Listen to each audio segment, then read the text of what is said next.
This is a presentation of the Oklahoma Sports Network. Any other use of this telecast or any pictures, descriptions, or accounts of the game without the Oklahoma Sports Network's consent is prohibited. It may not be reproduced or retransmitted in any form, and the accounts and descriptions of this game may not be used without express written consent.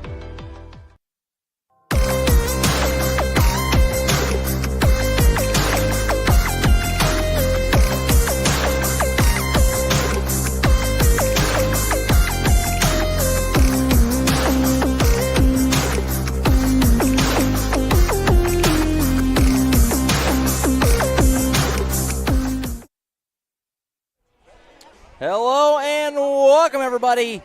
We are back. High school baseball is live on the Oklahoma Sports Network. It's the 4A state semis, the Bethany Broncos and the Blanchard Lions here at Toll Lake Field on the campus of Norman North High School in Norman, Oklahoma. Josh Calloway on hand, Tom Carpenter alongside me. We've got a double dip today.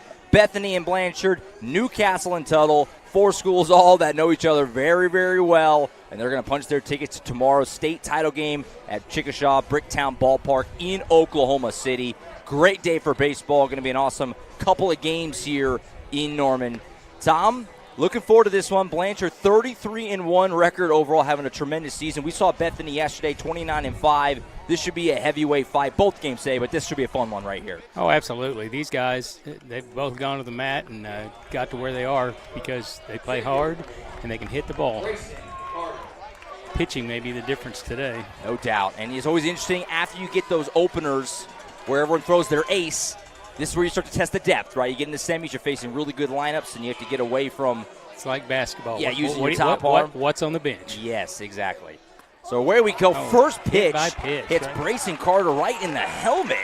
What a way to start. Hope you were awake at 11 a.m. Looks like he's okay. Fastball right into the side of the helmet from Bethany starting pitcher Leighton Reither. Thankfully, he's all right. It looks like he's head down to first. They're going to check on him, of course. Took a fastball right to the side of the helmet. When I'm umpiring, I always stop them and ask them who the U.S. Speaker of the House is. None of them ever get the answer yeah. right. I think I've had it twice right in 27 years. I've had two people answer it. I'm surprised it even happened twice. We had to know that when I was in school. So it's a leadoff hit by pitch. Carter's okay. He's going to stay on. Carter, the leadoff man. This is Vaughn McIntyre, number 7. Hudson Perriman bats third. He's the starting pitcher today for the Lions. Jackson Hurd bats cleanup. Court Pierce fifth. So I'll check the runner. Kobe Madron. The last name sounds familiar. It's for good reason. Younger brother Bryce Madron, of course, plays some really good ball for OU the last few years. Braxton Milligan bats 7th. Colt Ellison 8th. Camden Hall rounds it out 9th. And as we mentioned on the mound is Leighton Reither for Bethany, who has to follow up what Charlie Tolley did yesterday. Tolley, a complete game shutout in the Broncos' win over Elk City yesterday. A 4-0 win. Blanchard, meanwhile, cruising in the early game yesterday over North Rock Creek. That pitch outside for a ball.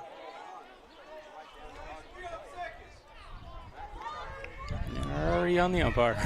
Oh, yeah. Doesn't take long. Literally the first pitch that had a call after the first pitch hit Carter in the helmet. Thankfully, okay. Dives back in again. As Reither very aware of him. Yesterday, starting pitcher Charlie Tolley still in the lineup today, batting second for the Broncos. He's out in left field. So a couple of shifts defensively from what Bethany saw yesterday, but otherwise, as far as the batting order, it's the same, 1 through 9. And we'll, of course, dive into that in between the innings before Bethany comes to the plate. I'm wondering if Carter's got a record for stealing. Yeah, he is really dancing off. They're really paying attention to him. McIntyre's showing bunt. He takes that one high. Some people are yelling that he went for it. No, if he didn't make an attempt for it, he doesn't have to pull the bat back. That's in softball, not baseball. You can just leave the bat out there. As long as it doesn't hit the bat, you're good to go. Showing bunt again. Pulls that one back, but it caught the edge. First strike from Reither. Makes it 2-1. See McIntyre right on the plate. His foot actually was like almost touching the plate. No, the foot was on the line. Yeah. Has to be completely out for him to get out, but still, that's getting dangerous close. territory. Yeah, close. Good way to get hit. Down and in, 3-1. So a hitter's count for McIntyre. A lot of these Blanchard Lions names I recognize from back during the football season. They got a lot of two-sport guys in this Lions team that's having obviously a phenomenal year, 33-1. Only loss came from out of state as well. Broncos, meanwhile, obviously having a great year, 29-5. Lions coached by Josh Rainey. Blanchard been one of those teams that, has kind of been toward the top of the conversation in 4A contenders really all year. That one on the edge, 3-2.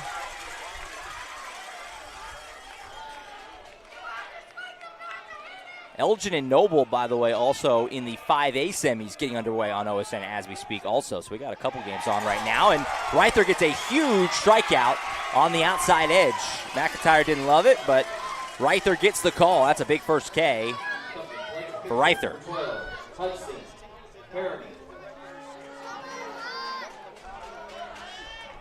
So one gone as McIntyre sat down looking, and it brings up Hudson Perriman. So pitcher on pitcher here. Perriman facing his opposite party.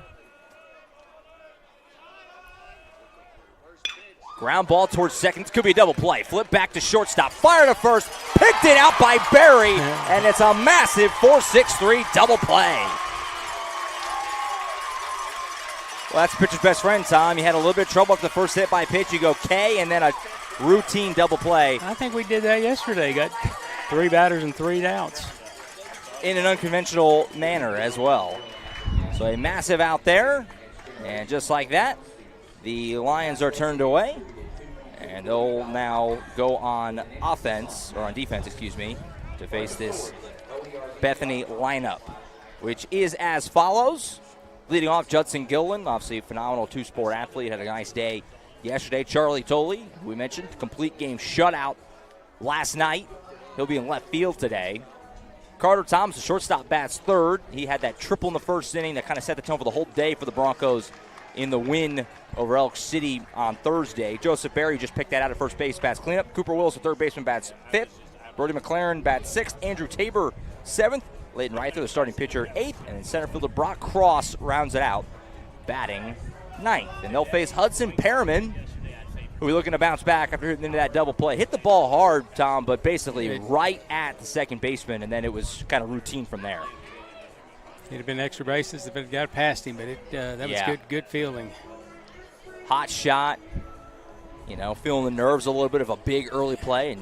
And in the state tournament, it's high school baseball anyway, but in the state tournament, I've learned doing these games the last several years, you can't take anything for granted because just the weight of it, the pressure of the game, the moments, the biggest crowd they play in front of all year.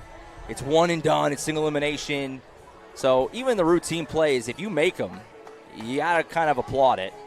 So a nice job there by Bethany defensively to turn that 4-6-3 double play and get their guy, Leighton Reither, right out of a jam. So we head to the bottom of the first here. It'll be Gillen leading off, followed by Tolley and then Carter Thomas. Bethany got it going early yesterday, 2 runs in the first inning. And we mentioned, how huge that is to get out and get an early lead in big games like this. And the Broncos will try and do that just like they did yesterday, try to do it again right here. Judson Gillen, a great two-way player, both in terms of sports, football, baseball, but also on the gridiron. He plays offense and defense for the Broncos in football, and he's a really darn good player in both instances. First pitch from Perriman runs inside one, though. That fastball seemed to have some juice on it. Yes, it did. This one fouled back, 1-1. Ask him what the speed was. He's got a radar gun right next to us. We'll get in between the inning. I was going to offer him this chair, so we'll do it. That'll be the opening. 1-1. As he is firing that rock. Man. Pumped in there, 1-2. Do you have, as Tom was kind of alluding to, some scouts in the building today? Figured there would be. There's a lot of good players on these two teams. And the game later, too, Newcastle and Tuttle.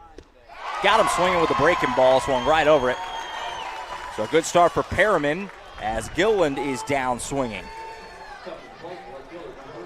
Tell you what, Tom, that was nasty. It's only a few pitches in, but that was nasty. Yeah, that was a good one to throw at that point. So one gone. Brings up Charlie Tolley. who was one of the stars of the day yesterday, not really just in the 4A state tournament, but across the state of Oklahoma. Obviously, state quarterfinals going on all over the place. Anytime you go complete game shutout, you know, people notice it. Ball up and in. Of course, Toley's older brother, Peyton, a really good player at the next level, was at Wichita State, then at TCU. I think he won Baseball Pitcher of the Year. Hopefully I'm not misremembering that. I think so. That sounds right. Because at TCU, he was spectacular. A stud. Yeah, big lefty. He was a decent basketball player at Bethany, too. 6'7" or whatever he was. Ground ball towards short. Fielded on the backhand. And not able to get it clean. It was a good effort to get over there. I think you probably got to give Toley a hit for that, and they will. So it's an infield single for Toley. So he continues his nice weekend here in Norman. And the Broncos have got an early base runner for Carter Thomas.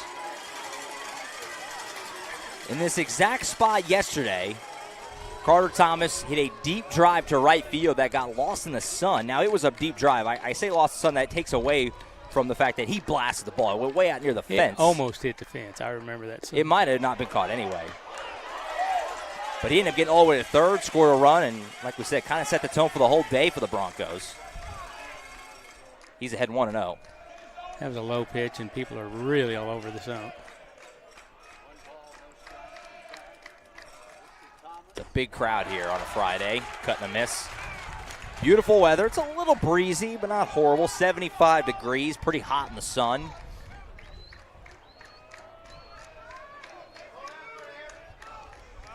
Flags out in right field. You can see him on the stream there going pretty strongly from left to right, out toward right field. 2-1 the count.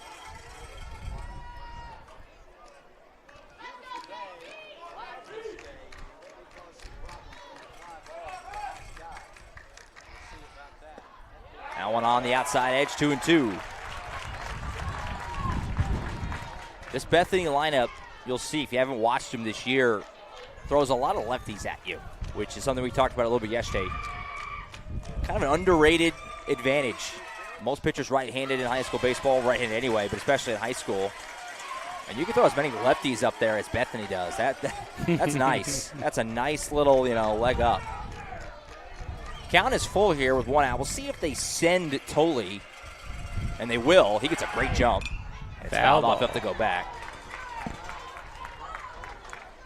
So staying alive up there is Thomas. A good battle here between Perriman and Carter Thomas. Just getting going there. This is the 4A state semifinals on the Oklahoma Sports Network. Josh Calloway, Tom Carpenter. Appreciate everyone being tuned in on a Friday. We're going to have both games today. Newcastle and Tuttle on this field to follow. That one outside, so a good battle by Thomas, and he ends up drawing the walk. And Bethany's got two men on for Joseph Berry.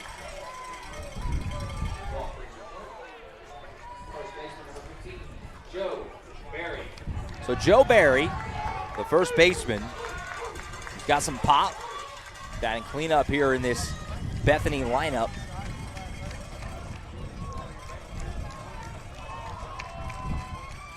And he's got a chance to get the Broncos an early lead here with runners on first and second and one gone.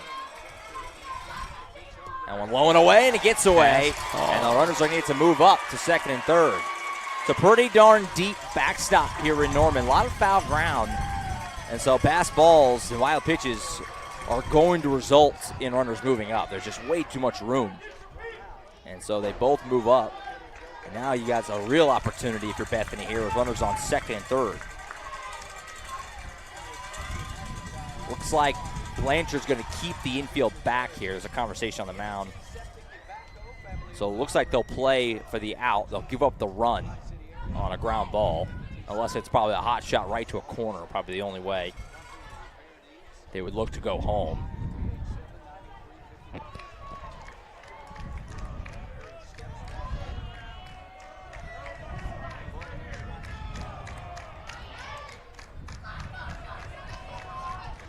One 1-0 from Perriman.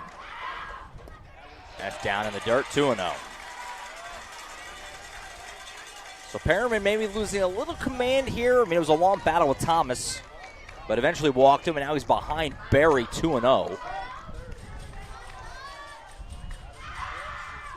That ball ripped up the middle. It's going to get through. That's two. Base hit for Berry. One run scores easily. They'll hold the other runner at third in Thomas, but it's an RBI knock for Joseph Berry. And just like they did yesterday, the Broncos are off and running early with a 1-0 lead.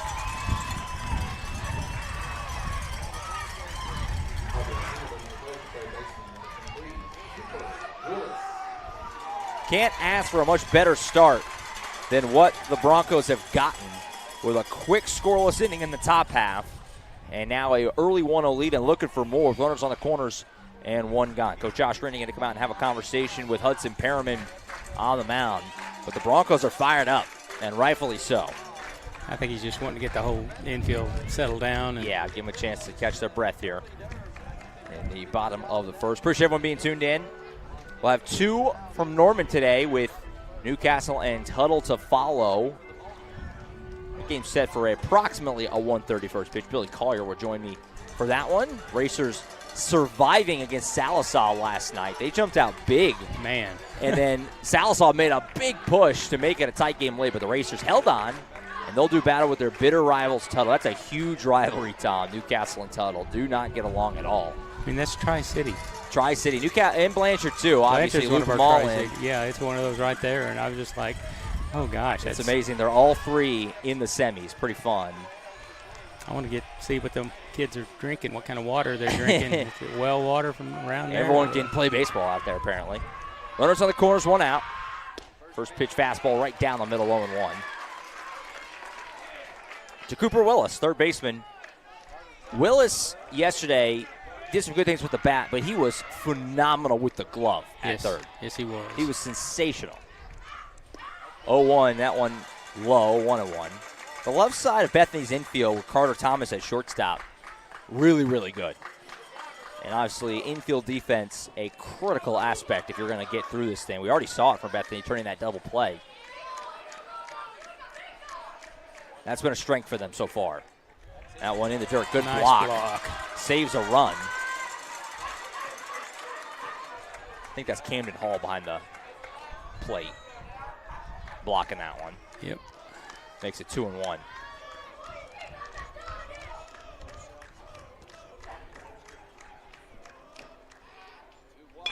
Chopper towards second. This could be a double play. Flip back to short. Fire to first. Picked out at first base. Double play. Just like we saw from Bethany earlier. A fantastic double play. Bethany is very upset, thinking that he was off the bag, I believe, at first. They can always appeal. And I think they're going to. Bethany was very sure that he was off the bag. He obviously picked it. So they're going to talk about this. That was a huge call. It's the difference of a run. As it stands, it's a 4-6 double play, 4-6-3 double play, just like what we had before, and they're going to leave it as an out. So Bethany not thrilled with it, but that's how it goes, and that'll end the first. So Bethany gets a lead, but certainly could have been more. And after one, Bethany leading Blanchard 1-0. You're watching the 4A state semifinals on the Oklahoma Sports Network. College is more than just going to class. College is a journey. It's meeting new people and making new friendships that will last a lifetime. It's learning from professors who care about you and your success. And finding out it can be really fun and rewarding. It's discovering that thing you want to do for the rest of your life. Cameron University is all about helping you grow and succeed. Because your success is our success.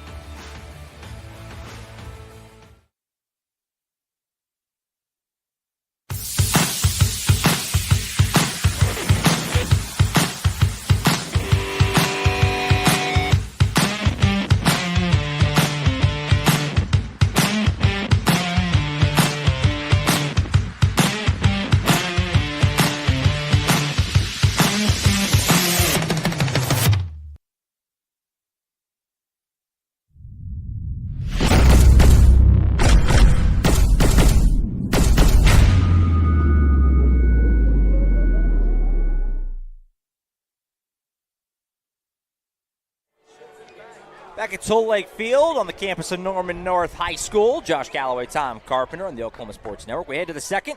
This 4A state semi. Bethany leading Blanchard 1-0. But certainly could have been more, Tom. They had runners on the corners with one out. A really good hitter at the plate. Chops into a double play. So if you're Blanchard, you're not thrilled being down 1-0, but you got to feel like, okay, We limited the damage. Now let's go to work with our bats. I'd almost walk him. He hit 2 dingers yesterday. Jackson Hurd. Yes. He's a ball player. Hitter. He is a ball player. He'll go back to work against Leighton Reither on the mound for the Broncos. Breaking ball low and away, 1-0.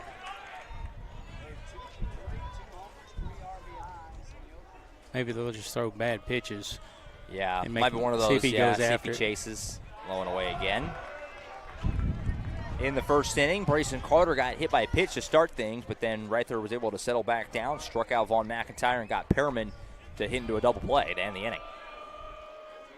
2-0, low and away again. So I think your assessment was correct. They're being very, very careful with Jackson Hurd.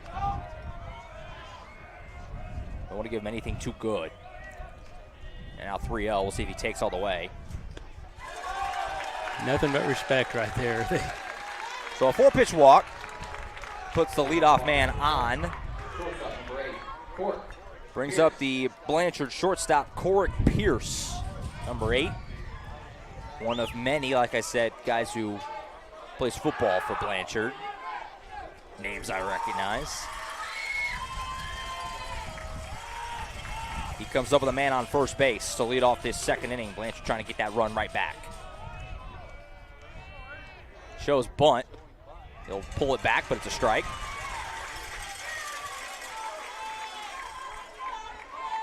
Winners of the 2 games today will play in the 4A state championship game tomorrow at Bricktown Ballpark in Oklahoma City, which is where the 4A title game was a year ago, which was won by Marlowe, beating Blanchard in that 4A title game last year. 0-1. Inside corner for a strike. But Blanchard here and Tuttle in our next game. Eric Sherman and I were talking about it this morning. Those are the 2 programs that have kind of lived at the top of 4A. A lot of championships, a lot of appearances in the state tournament. And so they're back here today trying to punch their ticket to the title game tomorrow. It's a 12:05 first pitch tomorrow, by the way. I'm guessing not high noon because of the new NATO siren. Probably give him a few minutes off of that. That ball's popped into left field. I think it'll stay up and be caught. It will. Nice sliding grab in left by Tolley. So not only can he pitch and hit a little bit, but he can field as well. As Pierce flies out to left, and there's one gone. Tolley's just an athlete. That's all I can say about that kid. Yeah, really good player. Here comes Kobe Madron, younger brother of Bryce Madron, who played at Oklahoma the last couple of years. Really good power hitter for the Sooners. Also really good eye. One of the highest walk totals in program history last year. I think he had 62, 63 walks. Not the program record, but not far off from it. Strike 1 to Madron. We've got a raucous crowd. I don't know if it's coming through the mic or not. We got some people that are fired up on this Friday. I'm trying not to giggle, but that was good. You hear that at all as an umpire? I usually ignore it until they get personal. Then they get to go sit in the parking lot. Haven't done that a whole lot, but it happens. Madron swings and misses. In the regional, Carl Albert Lawton Mac regional that I called alongside with Jordan Ray, we had a Lawton Mac fan actually get tossed in the 7th inning of that game, which I think was the first time I'd ever seen that. Does happen occasionally. Check the runner back in, 0-2. It'll remain to Corrick Pierce, to Kobe Madron. 0-2 to Madron. Ground ball toward third. There's Willis. We talked about his defense. Does a nice job scooping it. Long throw, and it airmails it. We put the kibosh on him as the throw sails. Everyone's safe. Runners move up. It's going to be second and third with one out. That was not. Just didn't seem like he had his feet totally set, and that's a really long throw. He was basically standing on the bag. And it looked like he went over to touch the bag like it was a force. I'm like, nah, he just fielded, I guess. But it sure looked like he was trying to get a force. Oh, man. So a huge play, obviously. E5 puts runners at second and third with one gone for Braxton Milligan. Bethany will play the middle infield back. They'll give up the run on a ground ball. Ball in the dirt, you're 1-0.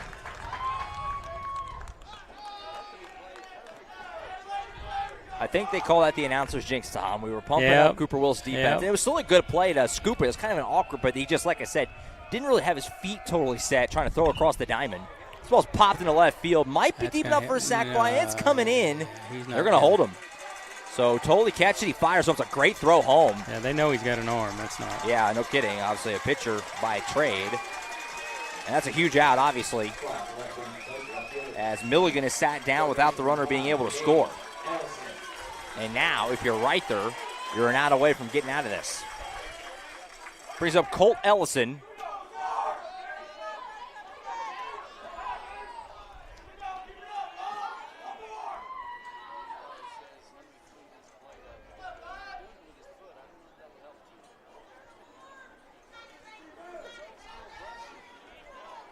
This is Gage Ellison, I believe. Had number 9 written down, but then batter came up there with a 5 on his back. Had me confused for a moment. Gage Ellison, number 5.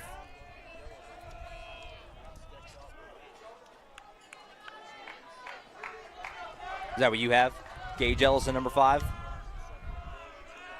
Yes. Okay. Might have been some miscommunication on the numbers there. I'm about to say, I thought I gave you the numbers, and that's the one I have, so I could have misspoke. You have 5? I have 5. Oh. I wrote down 9. Maybe I misheard you. Well, it is windy, and the crowd crowd is not quiet. That one on the edge, 0-2. Man, so right there is a strike away from wiggling out of this jam and keeping the Lions off the board. Right there sets and fires. Low and away, got him fishing. Gilliland will have to clean up and throw to first, which he does, and that'll end the inning. So right there out of a major jam, and he keeps the Broncos ahead by a run. At the end of 1.5, it's Bethany 1, Blanchard 0. Watching the 4A state semifinals on the Oklahoma Sports Network.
Back at Toll Lake Field on the campus of Norman North High School, the 4A state semifinals on the Oklahoma Sports Network. We roll into the bottom of the second. Bethany leading Blanchard 1-0. 6-7-8 due up here for the Broncos, starting with Brody McLaren, who cuts and misses on a first pitch heater from Hudson Perriman. We were told in between the innings there, Tom, touching as high as 93. Hudson Perriman. He's firing that thing. Not bad. This one fouled off the right side. 0-2.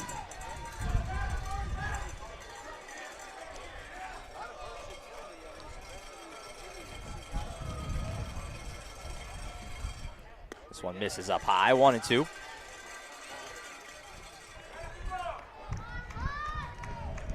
After McLaren, Andrew Tabor, and then the opposing pitcher, Leighton Reither, due up this inning. That one up and in.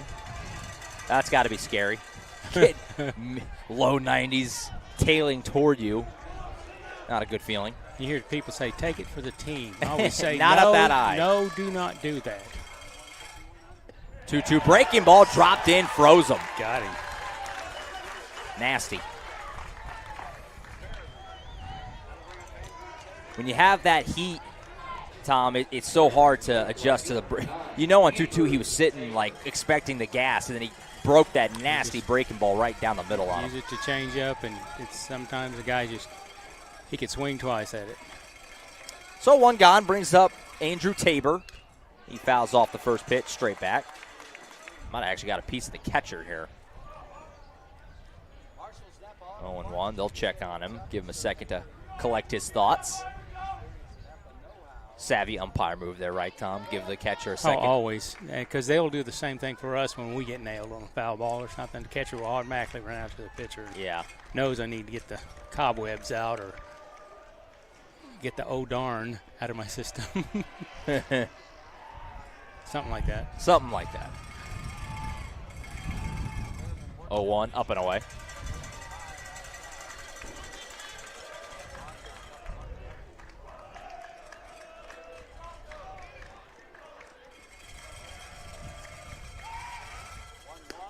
Fastball just high and away there. Was trying to get that high outside corner, just missed it. 2-1.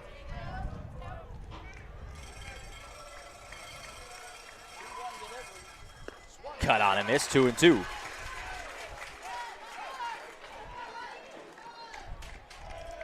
I'll bet you it's a changeup. So what he went with last time on 2-2 against McLaren, and it worked out nicely. See if he does it again. Nope. Missed outside. That was a heater. So count runs full on Andrew Tabor. Trying to get a one-out base runner for the Broncos here. Fouled straight back. I moved the camera back just a touch today. It was a little close for comfort yesterday. Well, the wind was blowing too. Yeah. It's blowing. And actually, I don't think the net's moving that much because the wind's been pretty steady. Full count. It is popped up toward right on the behind line. first base. Now it's down the right field line and dropped. It's Foul a foul ball. ball. Foul ball. Foul ball. Bethany was hoping that was going to be fair. It was right along the line. It was close. But first base umpire immediately on it, saying that was right of the foul line. Well, that umpire is a good friend of mine, and I know he's old school because he ran up the line. Used to, you let the home plate umpire make that call with nobody on. Mm-hmm. But he's old school. If he goes out, he's checking out to make sure. That was a good call. Even from here, I think you could actually tell he touched it after he got over the line. So Blanchard catches a little bit of a break. They obviously dropped that fly ball, but it doesn't hurt him, at least in the moment. We'll see what Tabor does. Full count. This one popped up again. It's going to be held up. It's going to get out into left field and be caught out there for the second out. I'll tell you what, Tom, I'll be honest. I'm having a hard time tracking some of these fly balls. I'm totally losing there. Are you keeping up with it? I'm keeping up with it. But it's something I used to do a lot. Done it a lot this year. You're a vet, yeah. So two gone brings up Reither. Opposing pitchers off to a nice start for the Broncos on the mound. He'll take a first pitch ball just low and away.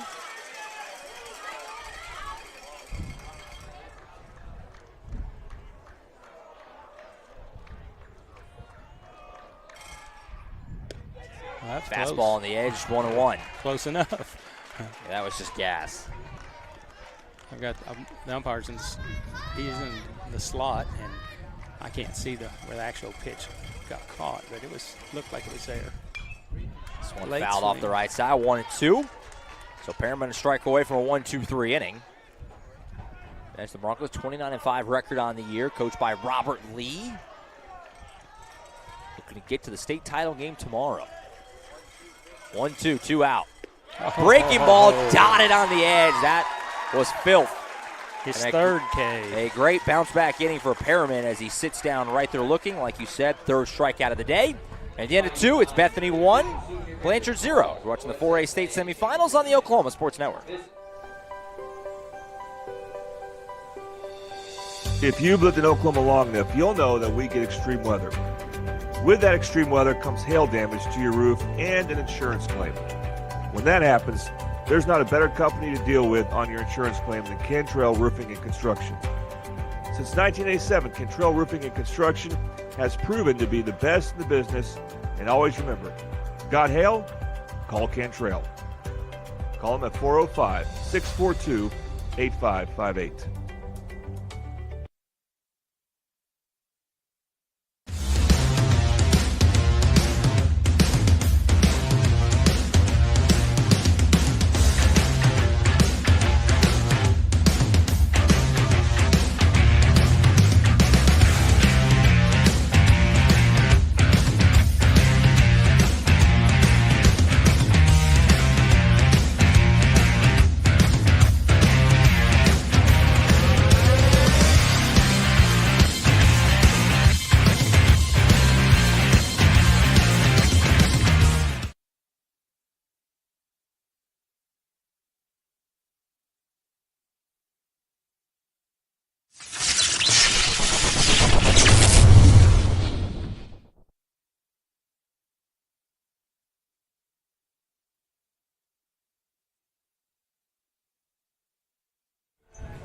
Back at Toll Lake Field on the campus of Norman North High School. Josh Calloway here with you, alongside by Tom Carpenter. We head to the third.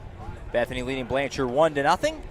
Appreciate everyone being tuned in on the Oklahoma Sports Network. We're live on YouTube, as well as OKSportsNet.com. And you can also download the Oklahoma Sports Network app, which is available on Roku, Amazon Fire Stick, Apple TV, and, of course, both Apple and Android devices. A lot of ways to find us and hang out and watch the games. Obviously, baseball season dwindling. Summer nearly upon us, but it'll be back, getting ready for football season before you know it. So be sure to get acquainted with the Oklahoma Sports Network on Facebook, Twitter, and everywhere else, so you can make sure you know what we got coming up and when we got it coming. I think we tried to do some wrestling. I think I couldn't make it because they moved the clock. I wouldn't know a thing about that. I used to wrestle, and they moved the time up for when they were going to do it, and I couldn't do it. I committed to something else, so I didn't get to make it. But Jordan did it, and he had a blast. That's a little out of my wheelhouse. I was out of his wheelhouse, too. Camden Hall up for the first time today. Takes a ball low from Leighton Reither, who's off to a nice start. First 2 innings, yet to give up a hit against the Lions. Did have a hit by pitch and a walk so far, so there's been some base runners, but, and obviously that E5 wiggled out of a big jam in the second. That one on the edge, 1-1. Lions had second and third with 1 out in the second and weren't able to capitalize.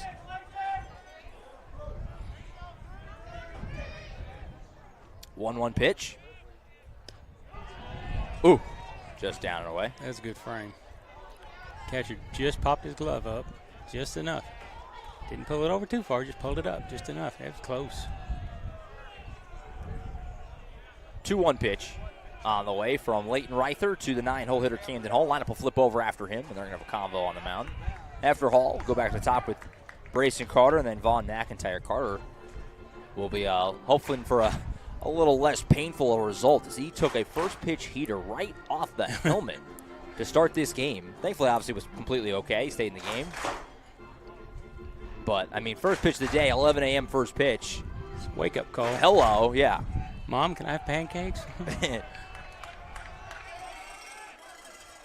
So, quick conversation with Gilliland and Reither. Back to it, 2-1 in the dirt, 3-1.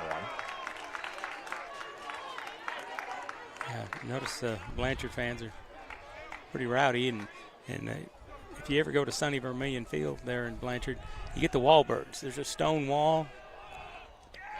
Oh, it bounces, and it's a leadoff walk. Wow.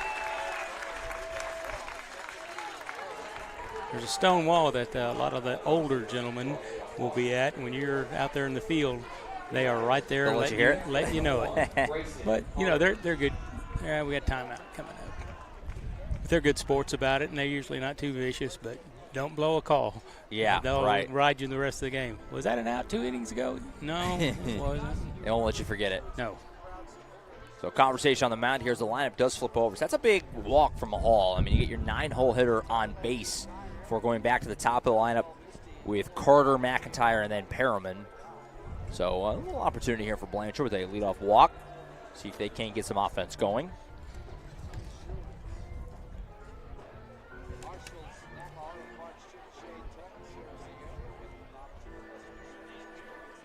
Appreciate everyone here at Norman North for helping us do these games. Had 2 yesterday, and then obviously both of the semis here today.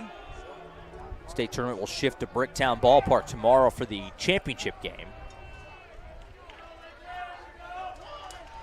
Fortunate with some really good weather this week. Nice and warm. Take the victories where you can get them. So back to the top here with Brayson Carter. He'll show a bunt. Takes a first pitch strike. Blanchard crowd is dialed in. Like we said before, Carter got hit on the first pitch of the game in his first time up. Camden Hall leading off of first a little bit.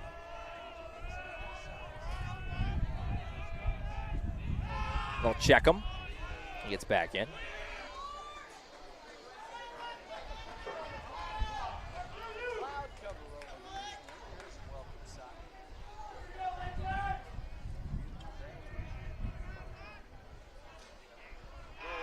Check the runner again, back in. So Hall clearly has the attention of Reither.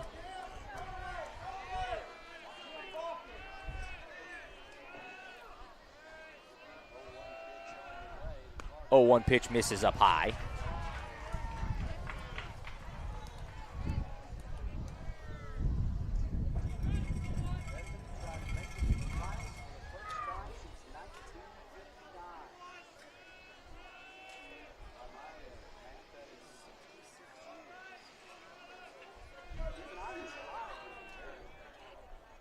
Ooh, nasty breaking ball snapped off there for a strike. 1-2. That one has some really, really nice movement. That's one of those you either go long ball or you fly out. 1-2. Coming from Reither here to Brayson Carter. I'll check the runner again. Nice play. So Camden Hall clearly drawing a lot of attention over there at first base for the Lions.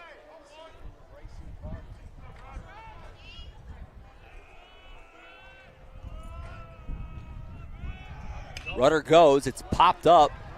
Out of play. Out of bounds. So Carter will have to head back. Or, excuse me, Hall will have to head back.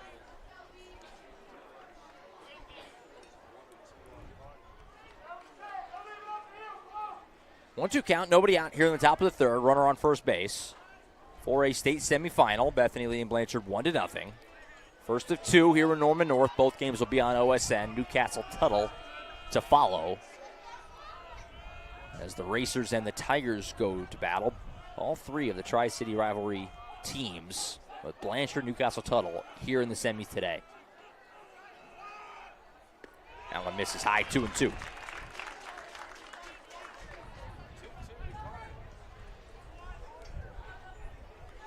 Yeah, I noticed they had a McAdoo on Tuttle's team. I thought, well, there was a girl named McAdoo that was a pretty good softball player. She got injured, and she's coaching now, I think, at Tuttle softball. And bet you he's related. Fouled straight back again. So a big-time battle here between Carter and Reither. As they continue to go back and forth here with a man on first and nobody gone in the third.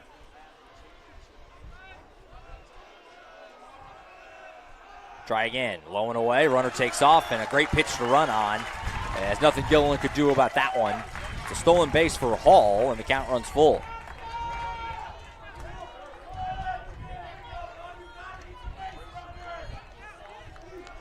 Wouldn't be surprised if he bunts here. He showed bunt a couple times. I know, but on Also hasn't actually full offered count one. you wouldn't expect it, but Right. 2 strikes. That one's going to miss outside. Reither kind of fell at the mound a little bit. Felt like his foot maybe slid out from him. And so it's a walk to put Carter on base with still nobody out. Catcher number 7, Vaughn McIntyre. So Carter's been on base both times. And it brings up Vaughn McIntyre. McIntyre struck out looking his first time.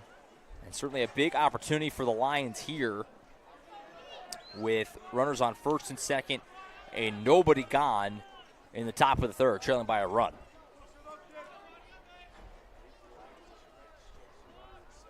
Reither misses low and in.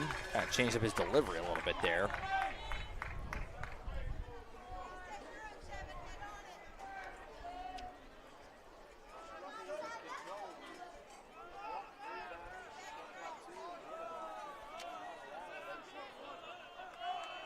Well, he will drop a bunt here. Reither gets off the mound to field it. He'll throw back to first. It's wide. Everyone is safe. And the bases are loaded with nobody gone in the third. We'll see if that's called a hit or an error. It's going to be an error. Call it an E1 on Reither. And the bases are now loaded with nobody out for Hudson Perriman. So a big chance for Perriman to help himself out here. Number 9, Colt Ellison.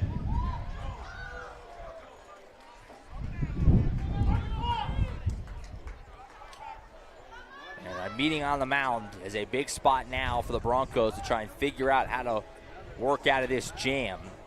With the base loaded, nobody out, and big Hudson Perriman coming up. Perriman came up with a man on first and one out in the first inning, hit into a 4-6-3 double play. Hit the ball hard, though, which was right to second base, and Brody McLaren. And so he'll be trying to make up for that here in a major way with the bases loaded and nobody out.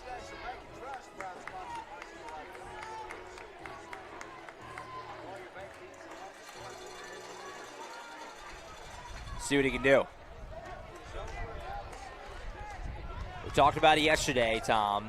Elk City had the bases loaded, nobody out. I think it was also the third against Bethany. Charlie totally worked out of that. That was kind of the moment of the game.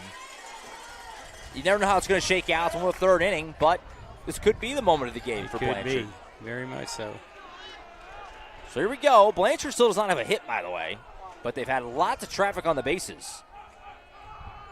Would love one here. Line drive through the first base hole. One run will score easily. Carter rounds third. He's got speed. He'll score easily. It's a two-run single for Hudson Perriman, and the Lions have jumped in front. That was very similar to his first at-bat, but just a little more into the hole, and it worked out.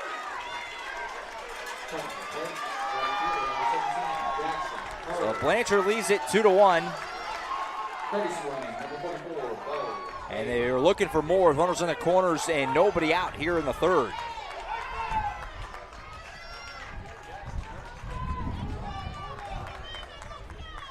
Looks like there'll be a courtesy runner for Perriman.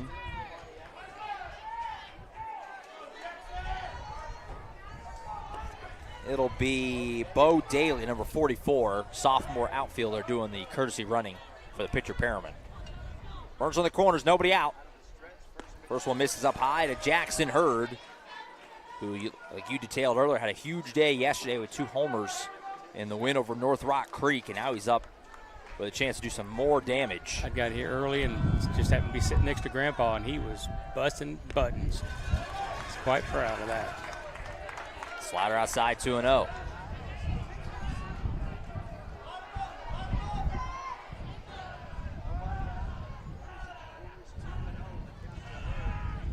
Fastball popped into right field. Should be a run for sure. It ran down and caught. That ball just kept on going. Tabor able to get back and catch it, but it'll work as a sac fly. Runner moves up to second base. And obviously coming in to score easily there was McIntyre. And the Lions extend their lead.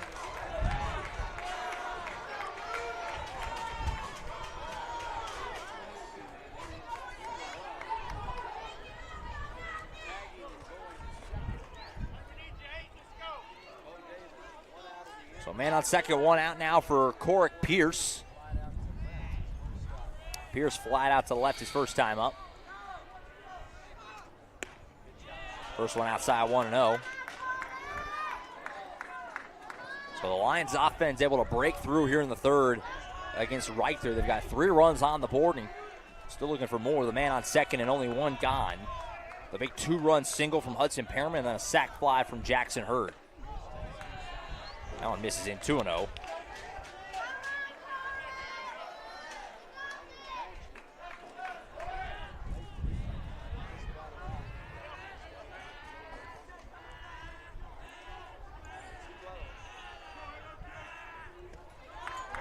Down on the low inside corner for a strike, 2-1.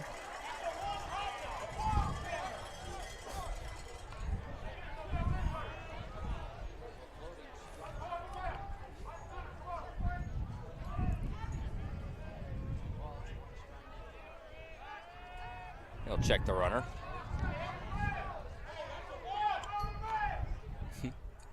Another expert on the rules in the stands. He can do that.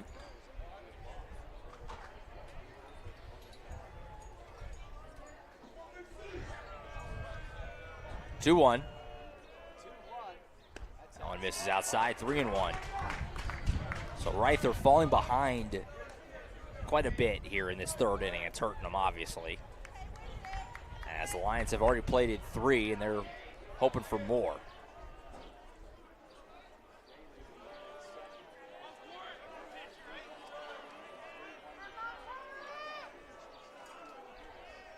On this outside, runner stealing for third, and he's in there. So it's a walk and a stolen base. And the beat goes on for Blanchard in what's turning into a really big third inning. Walk brings the plate, second baseman, number 33, Kobe Madron. Here comes Kobe Madron. Madron reaching on an E5 his first time.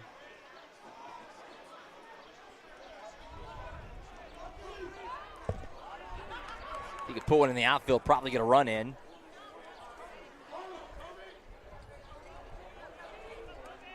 He'll show bunt. He'll take up high. Runner steals, and he's in. Cork Pierce steals second. Blanchard kind of running wild here in this third inning. This is their inning for sure.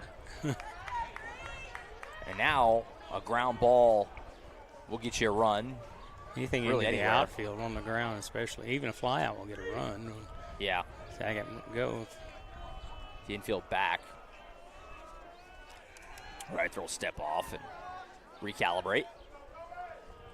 Of course, they don't need to hit it to Tolley because he's got the arm to get it in.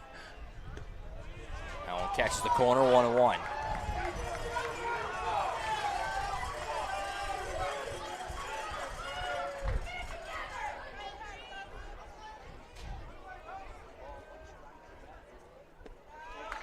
In the dirt, 2-1. Been some very patient at-bats from Blanchard. Yes, very much Waiting so. for the right pitch. 2-1.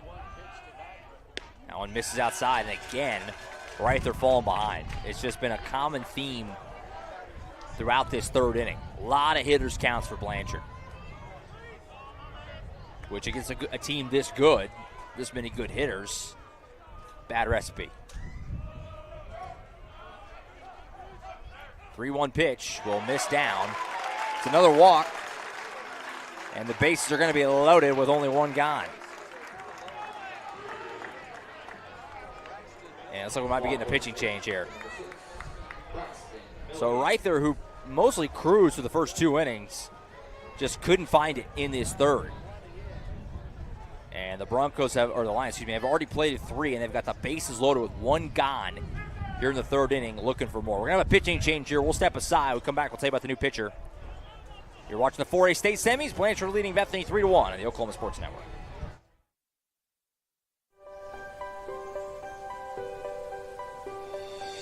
If you've lived in Oklahoma long enough, you'll know that we get extreme weather.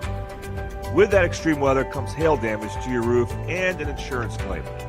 When that happens, there's not a better company to deal with on your insurance claim than Cantrell Roofing and Construction. Since 1987, Cantrell Roofing and Construction has proven to be the best in the business, and always remember, got hail? Call Cantrell. Call them at 405-642-8558. When it comes to your home, you need someone that you can trust to keep it safe and protected for you and your family. Vesta Foundation Solutions is your local, family-owned company that has helped many homeowners fix and protect their homes. Our engineered solutions can take care of all of your foundation repair, basement waterproofing, concrete leveling, and dirt crawl space repair needs. We take pride in getting the job done right, and you'll always be protected with up to a 75-year warranty. Contact us today for a free estimate.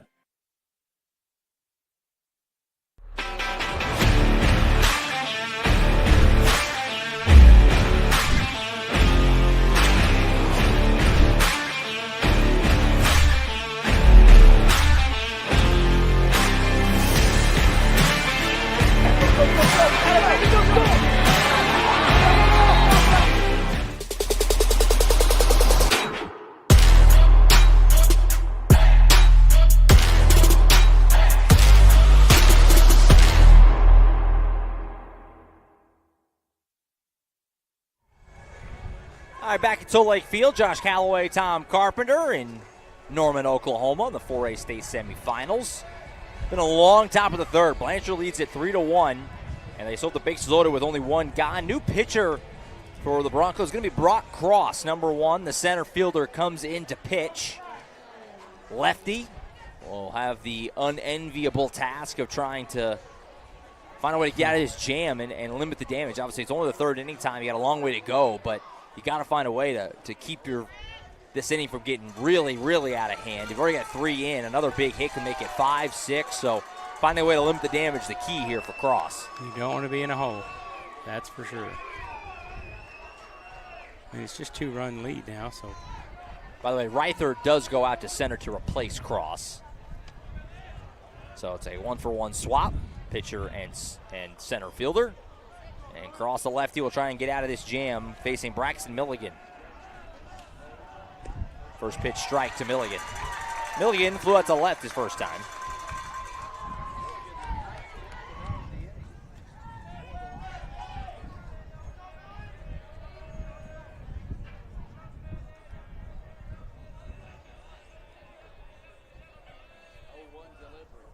Ground ball to second. This could be a double play to get him out of it. Flip back to short. Thomas back to first. Barry's got it. It's a double play. And that's exactly what the doctor ordered for Brock Cross and the Broncos as they find a way to limit the damage. At the end of 2.5, the Lions do score 3, though, take a 3-1 lead. You're watching the 4A state semifinals on the Oklahoma Sports Network. Have you ever seen an insurance commercial and asked yourself, are they really telling me the truth? Well, guess what? They're not. Somebody runs a red light, and you think all of a sudden their insurance company's going to be all neighborly about it? Insurance companies aren't in the business of saving you money. They're in the business of keeping your money. So remember, save our number in your phone so when tragedy strikes, Call Rob and Will.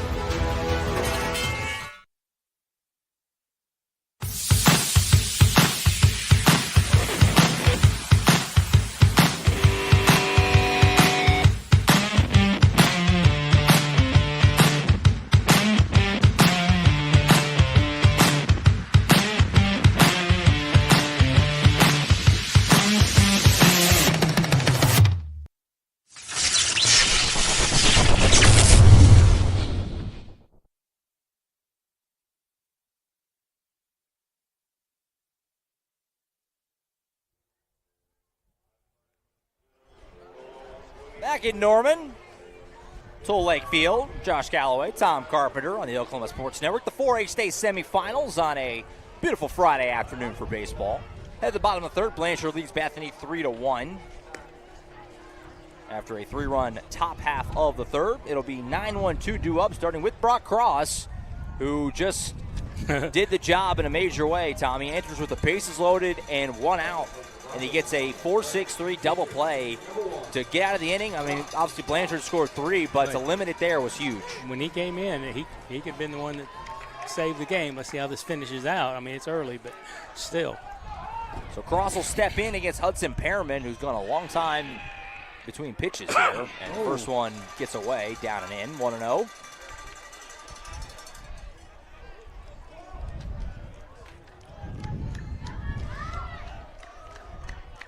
We said after Cross, the lineup will flip over back to the top with Gillen and then Tolley. Awkward swing there, makes it 1-1.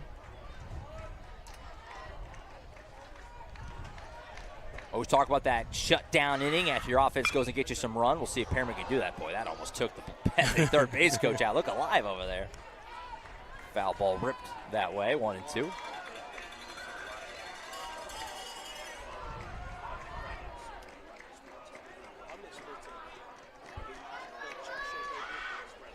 Ground ball right back to the pitcher. Perriman able to stab it, and he'll flip to first for the out. Nice play.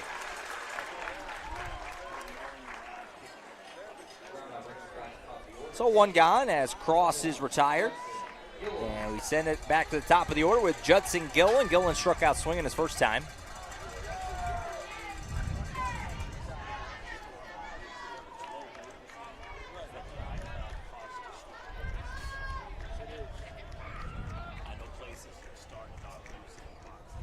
First pitch swinging from Gillen, popped up foul straight back.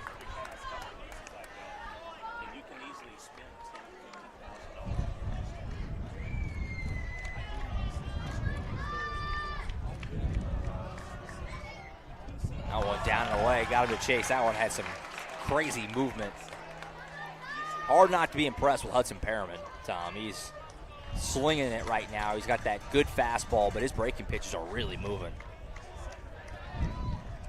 Yeah, he was way off of that one. Gillen, I mean, not even close, and he bit for it. Fastball high, 1-2.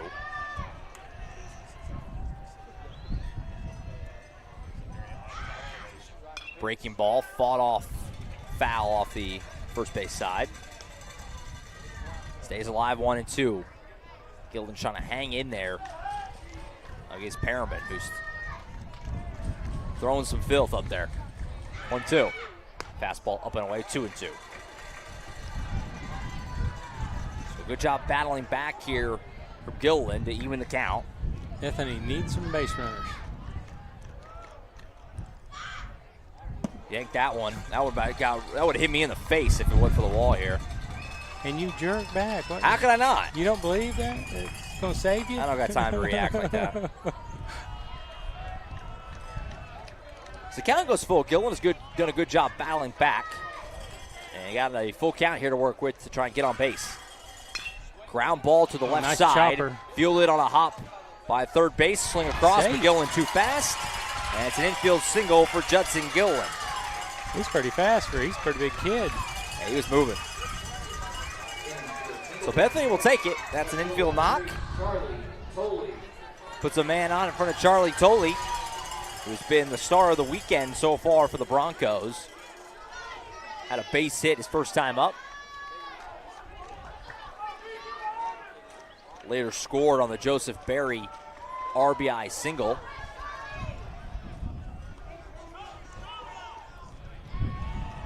Man on first, one gone. Oh, that's he a lines base this hit. one into right field. It's another hit for Tolley. Stay hot, kid. Second hit of the day, and here come the Broncos. Runners on first and second with only one gone.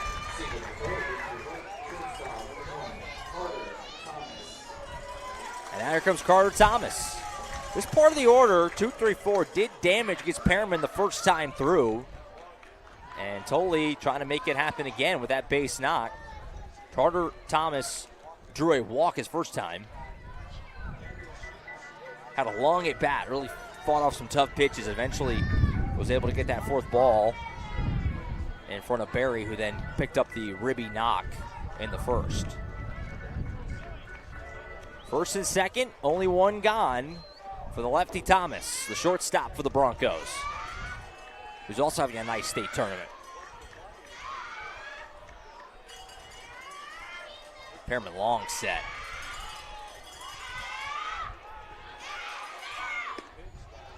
First pitch low, 1-0.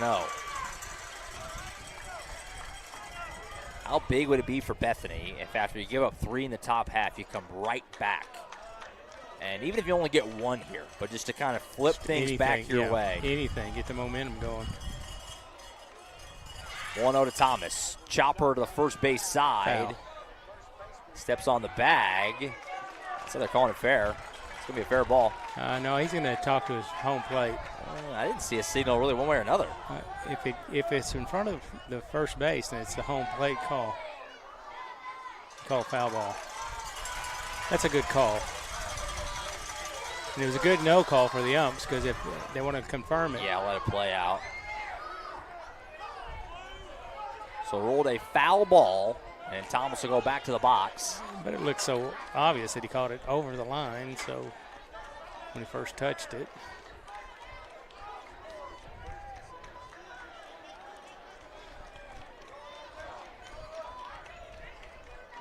Back in there, 1-1. Runners on first and second, 1 out here in the bottom of the third. 3-1 lead for Blanchard.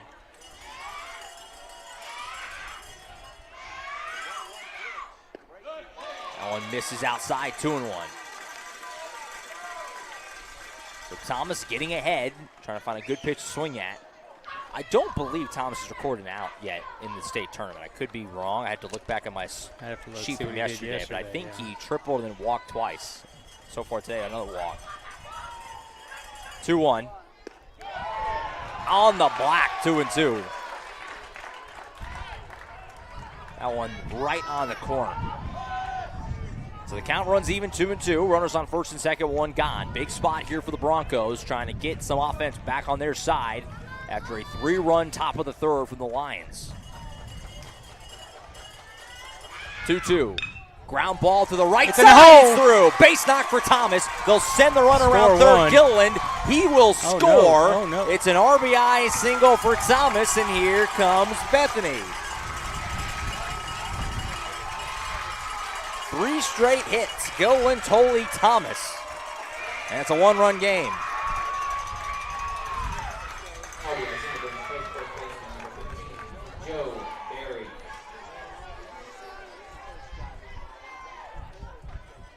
So first and third, one gone for Joe Barry. Barry's first time an RBI single. He doesn't even need that to tie the game. Just a fly ball, or at the very least beat out a double play if it came to that. And this game would be back even.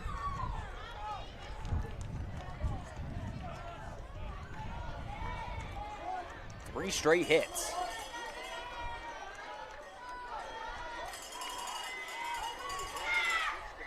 Breaking ball, nice pitch on the outside corner, 0-1.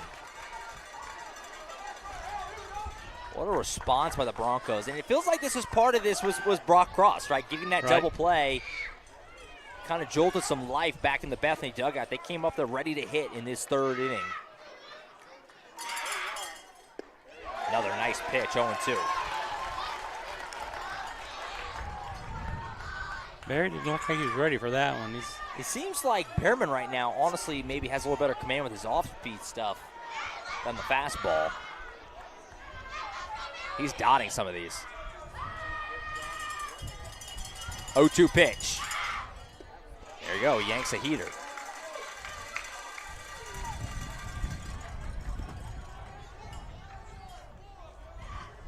Infield is back, so they're going to go for the double play ball if the opportunity arises to try and get out of the inning that way. Little equipment malfunction. Check on the equipment here. Behind the dish.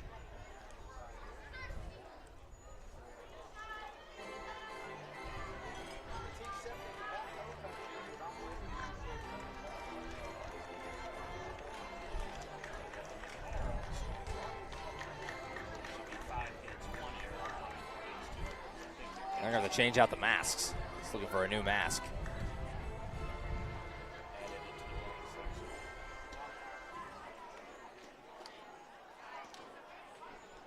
Don't say that very often. No, and sometimes you're not comfortable with that new mask if it's not your mask. Yeah, not the one you've been wearing.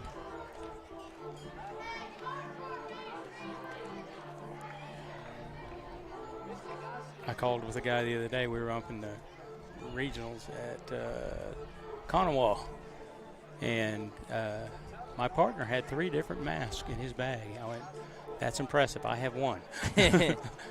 Just as backups, or just what was striking him on that day? Two backups, I guess. I mean, he does all levels. He does anything from Little League on up to college. I've seen him doing some college ball, too, so he's a good umpire.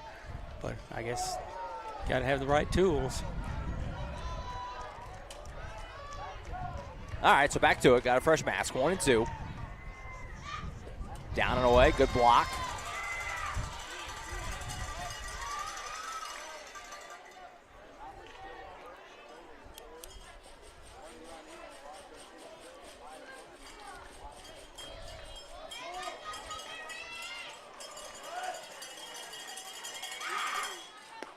Outside edge, got him looking. Some paint from Perriman. I was looking at it right here. I said, yeah, that's going to set you down, son. 4th strikeout for Perriman. 3 of them have been looking. That's a big out, obviously. Now you got 2 gone and a chance for Perriman to get out of this with the lead still intact at 3-2. But Cooper Willis has other ideas. Willis will be looking for a bounce back. He did a 4-6-3 double play his first time.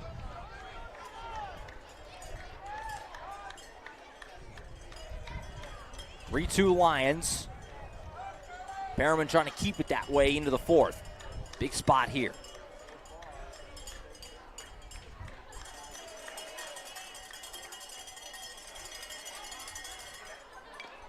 Shot foul, straight back.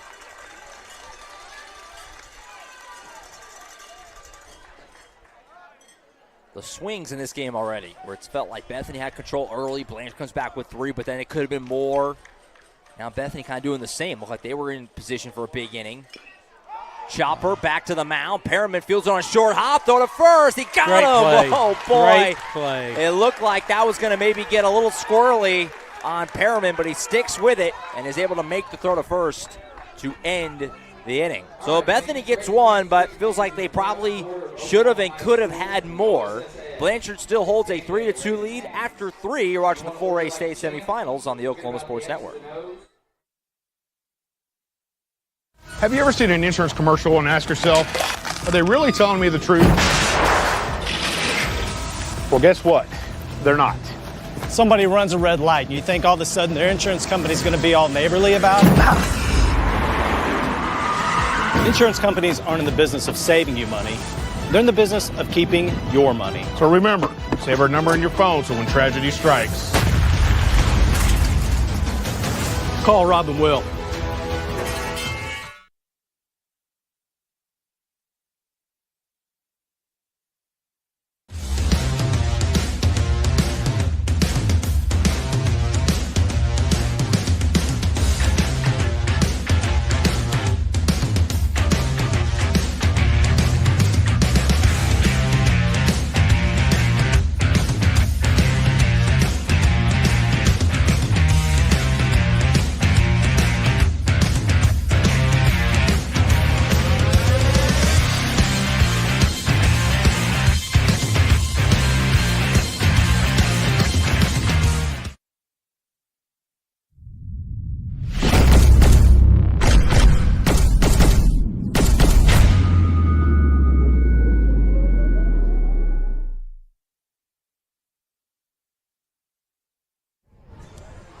Back at Tool Lake Field, campus of Norman North High School in Norman, Oklahoma. Josh Calloway, Tom Carpenter on the Oklahoma Sports Network. We head to the top of the fourth.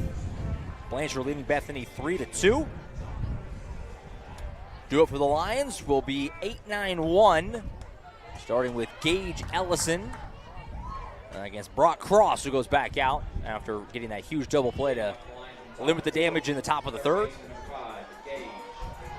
He'll face off with Ellison here to start the fourth. Ellison struck out swinging his first time against Leighton Reither. See what he does here second time. He's going against the lefty Cross. First pitch down, 1-0. Appreciate everyone being tuned in on a Friday afternoon. First of 2 here from Norman North. We're going to have both of the 4A state semis here on OSN. Ole Miss is high 2-0. Newcastle and Tuttle to follow. A big-time rivalry tilt in the semis. Going to be a good one. Yeah. Almost as good as this one. I mean, this has been a good one, too. That pitch in there for a strike. You figure, I mean, you're in the state semifinals, but these really are truly 4 really, really good teams going to battle today. Lots of talent on both rosters. 2-1. Ball's pop foul. Count even 2-2.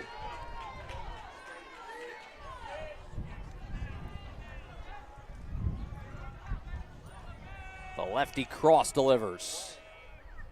Breaking ball misses high, full count. Still a good one to swing at. Yeah, hung on Cross a little bit. So count full. Here against Ellison.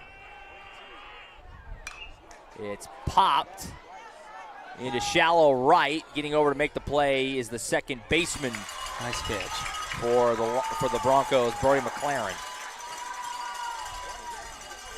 So Ellison retired, 1 gone.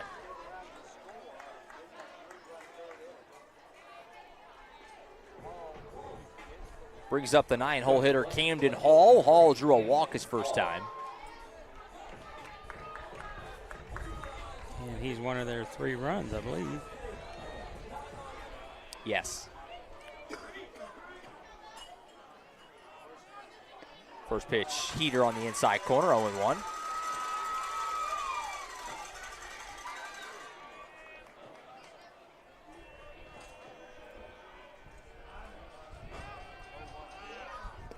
Cut on a miss there.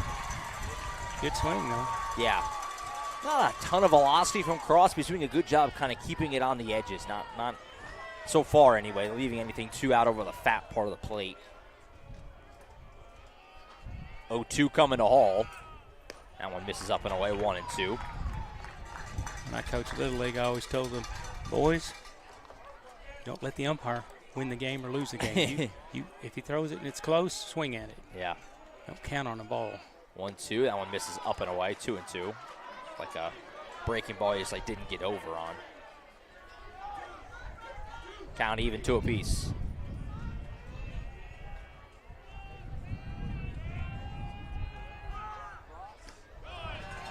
Another one up and away. So from 0-2 back to 3-2. Good job by Hall battling back. Second full count of the inning. After Ellison popped out. We'll see what Hall does. 3-2 coming here from Brock Cross. Misses outside. Lucky. So after it was 0-2, Cross throws 4 balls. And it's a 1-out walk to Camden Hall. Hall's walked both times today. Camden Hall sounds like he should be a building on like OU's campus or something. Here we are at Camden Hall. Definitely does. So here comes Brayson Carter. Carter's been on base both times today as well. Got hit by a pitch his first time up and then drew a walk in his second plate appearance. He's got a man on first with 1 gone to work with against Cross. Cut on a miss, 0-1. A little late on deciding on that one. Yeah. When Hall walked his first time against Reither, he drew a lot of attention over there first, dancing off of first base. We'll see if that happens here. And there you go, right on cue. Checks him over.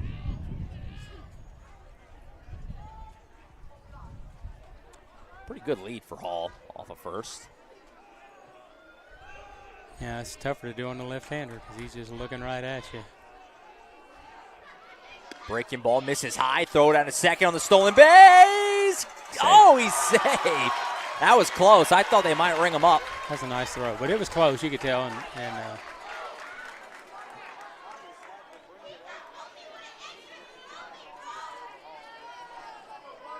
So it's a stolen base for Hall. Goes to 1-1, the count, as that ball missed up high. It was a good throw from Gillen. Made it a tight play out there, but just not quite able to get the tag on him before he got the hand in. So runner in scoring position now for Carter.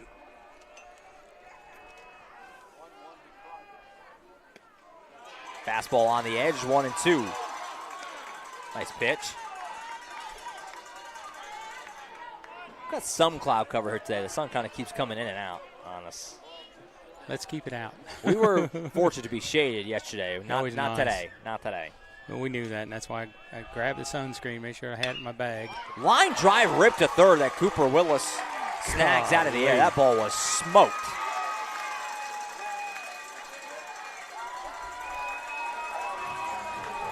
Well, big out there retires Carter. That ball was ripped, but some tough luck as he lines out right to Willis at third. Hall, nothing he could do. Stays put at second. Brings up Vaughn McIntyre. So McIntyre, the catcher for the Lions.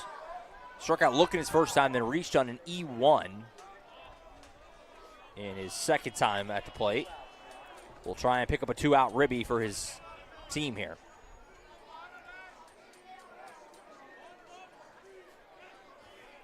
A call time. I hate the way he holds that bat up there. I don't like it when kids, it's like they're taunting the pitcher. Watch him hold his bat. See if he does it again. See? That's like he's taunting you. Nothing illegal about it, but.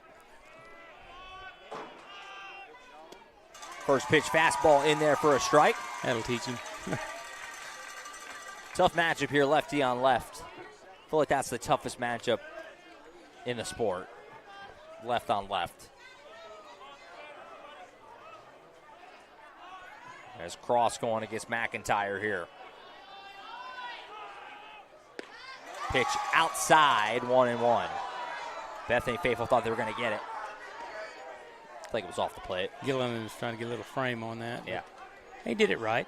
I mean, got to make an effort to it. That's what catcher's supposed to do.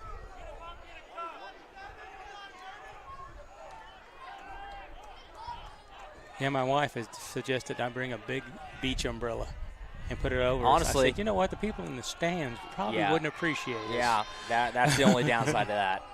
This ball's ripped really hard into left center. It's going to get down. That ball was get one out of it. Ripped. And it's going to be a single, long single, but it's going to do the job. As it scores a run. Hall comes in from second base, and the Lions extend their lead.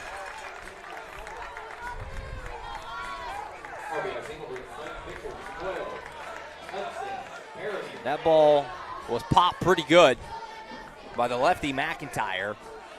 So he gets his first hit of the day. It's just a long single, but he'll take the ribby. And the Lions are back ahead by 2 at 4-2. And now here comes Hudson Perriman.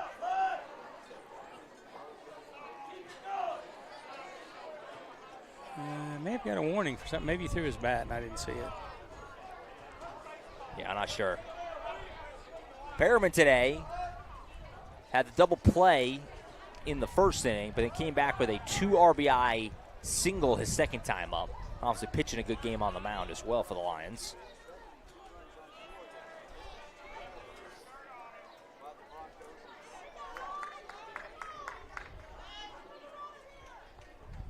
First pitch misses up and away, 1-0. So Blanchard scores 3 in the top of the third to go up 3-1. Bethany gets 1 back, but probably could have had more. And Blanchard gets it right back again to go back ahead by a deuce at 4-2. They'll tease the runner back. I like that play, too, because it's better than throwing it away. You got the runner's attention. He's not going to go anywhere. Yeah. Pitch down in the dirt, 2-0.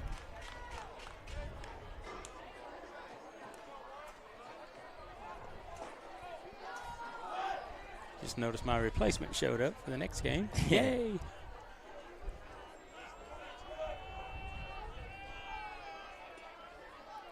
Two-0 pitch coming to Perriman. He'll check the runner. Never mind, not coming. Pace this game has really slowed down the last couple innings. Well, think of the tan you're getting.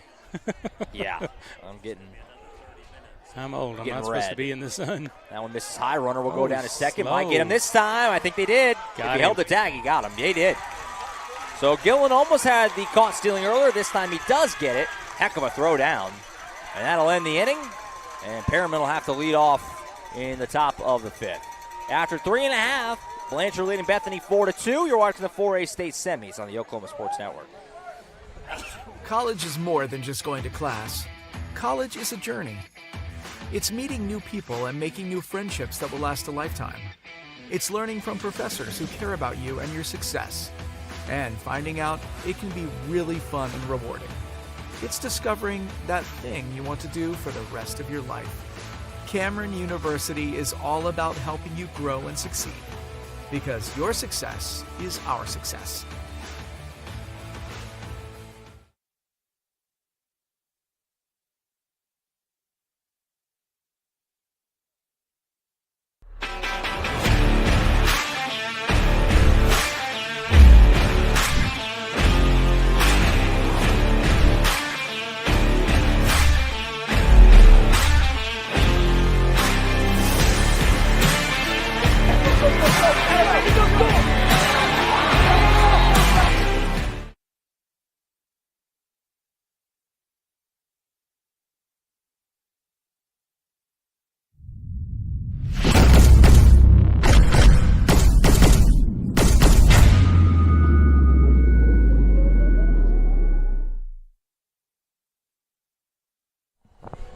Back at Tool Lake Field, Norman North High School, going to the bottom of the 4th.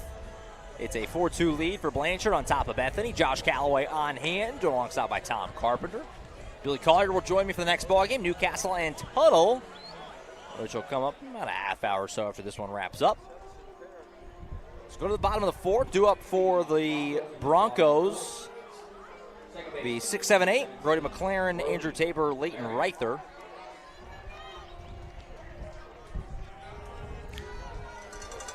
I didn't write down what Cooper Willis did last time. You write down, what did he do in his second at bat, Cooper Willis? Grounded out. I think he did that. Where to? He had a chopper like to third. He almost beat it out, but it was like a chopper and the ball way up in the air.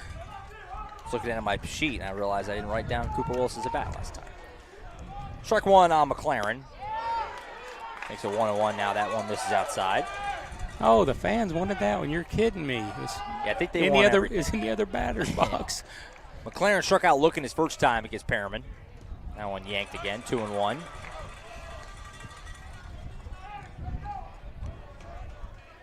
The Lions holding a 2-run lead. Oh, that one misses up and over the dome of McLaren. He's able to duck underneath it, 3-1. Said, are you still awake?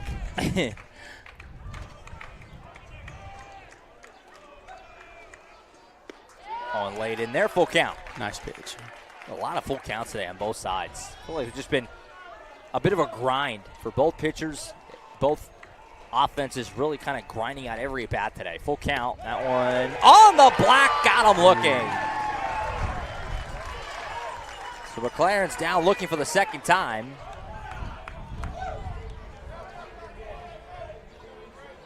And there's one away. Bethany fans were not pleased, as you might guess. It was pretty close. Brings up Andrew Tabor. Tabor flew out to left his first time.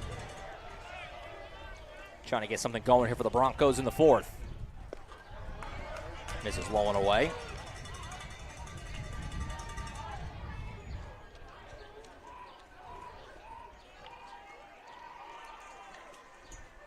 Ground ball to the right side, fielded at first base. Flip back to Perriman, and he makes the play. First baseman probably should have took that himself. That's Braxton Milligan over there at first, making the play.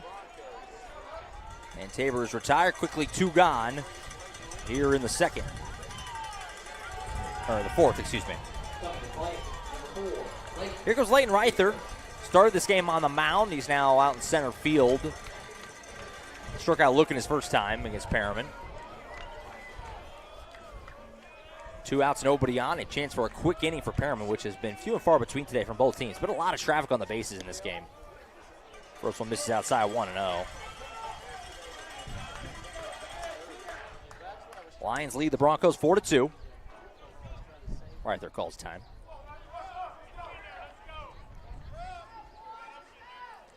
Perriman will step off.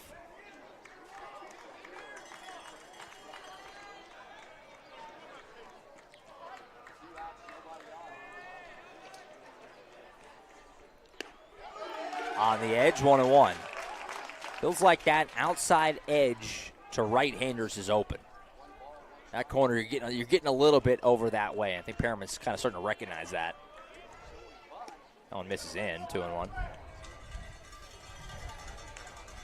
Yeah, if they could drive one toward the flagpoles out there and right center, that might be that low and away pitch would be the way to go with that one. Yeah. Fastball high, 3-1. After Reither, the 9-hole hitter and current pitcher, Brock Cross. Should we get there?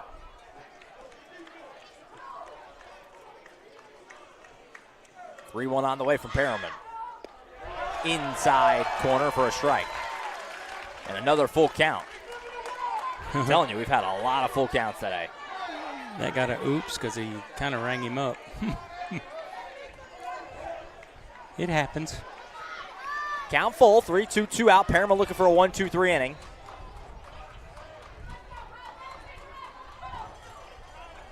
Yeah, the Lions bats back to the dish.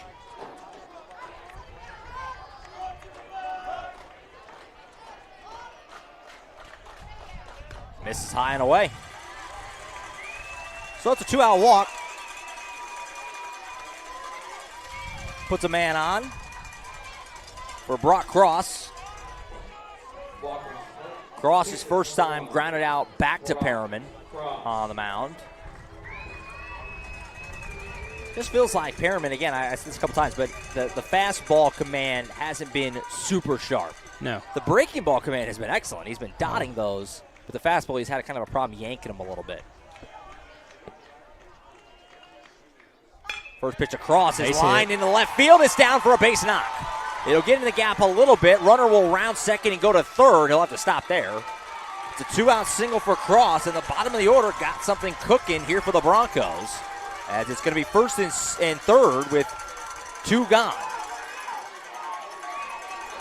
For the leadoff hitter, Judson Gilliland. That's what we call an opportunity.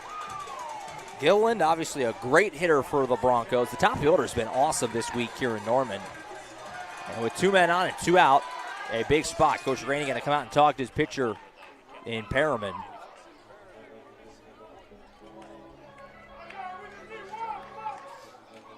And obviously a huge spot in this game here in the bottom of the 4th. So a 2-out rally being mustered, Tom, by the bottom of the order. The 8-9 hitters draw a walk and get a base hit, and now all of a sudden, here you go, a 2-out RBI opportunity for your leadoff man, Judson Gilliland.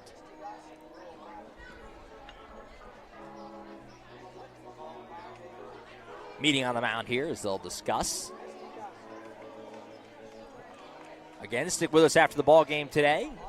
Time to, if you need to go run a quick errand or something, we'll be back in a half hour, and we'll have Newcastle and Tuttle here from Norman North. The second 4A semi. If we get to tomorrow, by the way, Bethany or Newcastle, if they win, we'll be there tomorrow for the state championship game, but that will be an audio-only presentation. State championship games exclusively broadcast on the NFHS network, but we'll have a audio presentation of the game tomorrow if we get there. A free option, a way to keep up with the game if it comes to that tomorrow. Cross that bridge when we get there. You were with us for that Carl Albert game a few years back, weren't you? When that you Yes. and I were up in the box, and Jordan was being our dugout reporter. Yeah, the big long rain delay. Yes. Yeah. Exactly. Good times.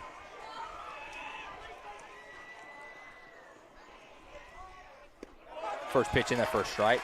And Carl Albert, stunning loss yesterday. Well, knocked out by Pryor. I thought it was kind of a rebuilding for you, but it's it's just Carl Albert. Yeah. Look at their stable. Exactly. They always have kids coming up, and lost in 10 innings to Pryor yesterday.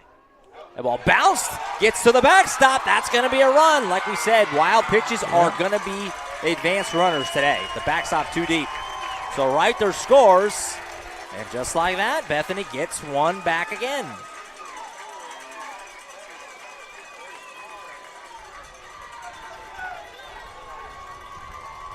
But yeah, in 5A, we're going to have a new champ. Obviously, Carl Albert, 2-time defending champions at 5A, won 3 of the last 4 going back to 2021. But it'll be new blood winning a title this year. Yep. We have a 5A semi on our airways right now as we speak. Elgin and Noble doing battle. So Gillen now with a base hit could possibly tie the game. Fastball up high, 2-1. 4-3 lead for Blanchard on top of Bethany. A wild pitch scoring Reither, moving the Broncos back within a run. A base hit from Gillen probably ties it.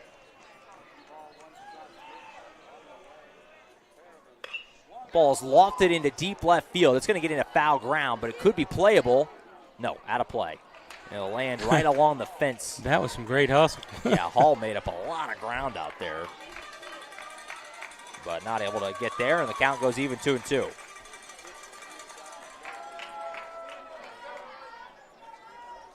It's been a very competitive, intense game. Feels like every inning and every at-bat has kind of been huge today in this game. And you felt that with the pace of it. It's been a very slow game, and I mean that in terms of every pitch is kind of like pitcher taking their time. Like it's been kind of one of those types of games, just kind of the weight of every pitch. 2-2 out, runner on second. That one misses high, full count. Another full count. Haven't been keeping track of how many full counts we've had, but it feels like and a lot of pitches. A lot of pitches being thrown.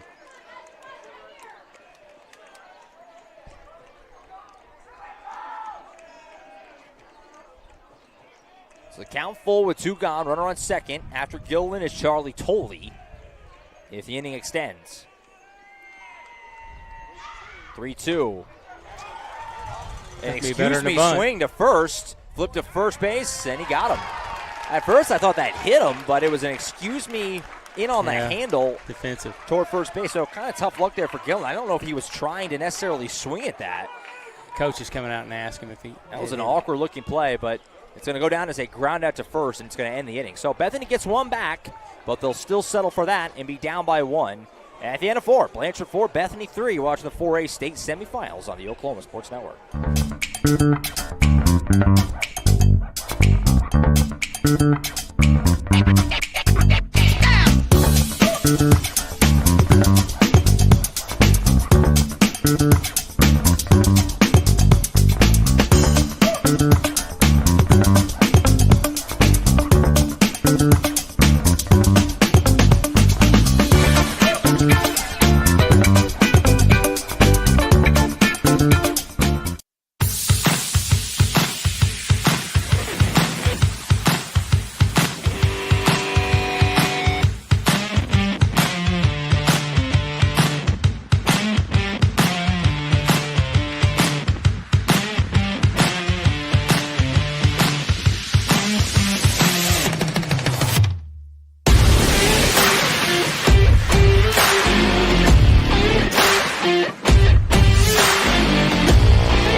Back at Tool Lake Field on the campus of Norman North High School. Josh Calloway, Tom Carpenter with you on the Oklahoma Sports Network. We roll into the top of the 5th in this 4A state semifinal. Been a good one. Blanchard leading Bethany 4-3. Still certainly anybody's ball game. Good baseball, too. Definitely. First of 2, we're going to have Newcastle Tuttle here on OSN right after this ball game in about a half hour. We're on a separate stream, so this stream will end, and that stream will pick up, about 30 minutes or so. So some time to collect your thoughts, get ready for game number 2 in this state semifinal. Billy Collier will join me for the call of that one. Should be fun. Great rivalry matchup. So we head to the 5th. Hudson Perriman will start it. 3-4-5. Perriman was at the plate whenever McIntyre got thrown out stealing to end the top of the 4th. The last 4 half innings in this game have resulted in runs. 3 for Blanchard in the top of the 3rd. Bethany got 1 back. Then Blanchard scored in the top of the 4th with 1, and then Bethany got it back again in the bottom of the 4th. Haven't had a 0 since the bottom of the 2nd. First pitch from Cross misses up high. Versus yesterday's game. Yeah, honestly. We had a big drought, several innings. So you move into the late innings here into the 5th. First pitch up and away, 2-0. Great day for baseball here in Norman. 4A state semifinals going on around the state today. And, of course, championship games tomorrow. 5A, 6A up in Tulsa at One Oak Field. Foul ball straight back. Actually, I moved a little, but I didn't freak out on that. I'm okay with what I just did. Makes it 2-1. I had to watch it. It wasn't that bad. It was kind of more of like it wasn't a jolt. It was more of a little. That wasn't too bad. But in the scheme of things, it's probably a good reaction to have. Yeah. Anytime ball's popped up, foul off the first base side. Nobody can get there. Just kind of landed in no man's land. Only 2-2. Yeah, when those balls are coming at you, it's just like any kind of object coming at you. You might be a good thing to duck. So like I said, 5A, 6A tomorrow at One Oak Field in Tulsa. And then 4A and below will be at Bricktown Ballpark tomorrow. The 4A title game, 12:05 first pitch between the winner here and the winner of our next game, Newcastle and Tuttle. 2-2 on the way. Breaking ball hit towards second base, and in the gap. Second baseman McLaren was shaded. Yeah, shaded over, and that ball wasn't hit overly hard, but it got right through, and a base hit for Perriman, his second of the day. So it's a leadoff knock for Perriman. Puts a man on. He'll have the courtesy runner once again. Which is Bo Daly, sophomore outfielder.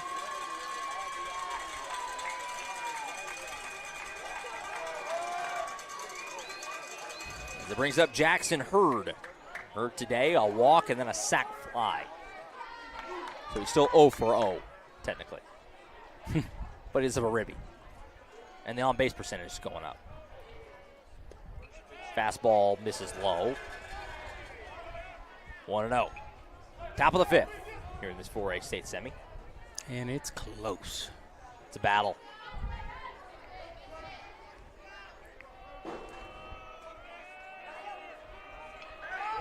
Check the runner. Feels like a lot of times these big games that are close into the late innings, a lot of times it just comes down to as simple as who handles it better, who can throw strikes, who can make the routine plays defensively. You throw the ball, you catch the ball, you hit the ball.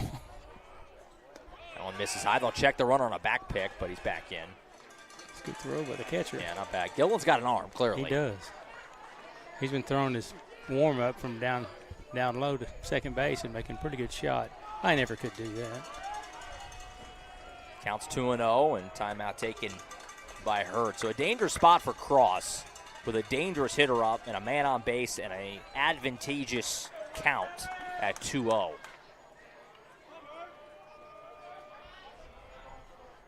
In the dirt, gets away, and worried about him stealing? Not anymore, as he takes third. So count goes 3-0, and now with a base open, I would think they're not going to give Hurd anything. With his kind of power, I would imagine they'll be very careful on 3-0.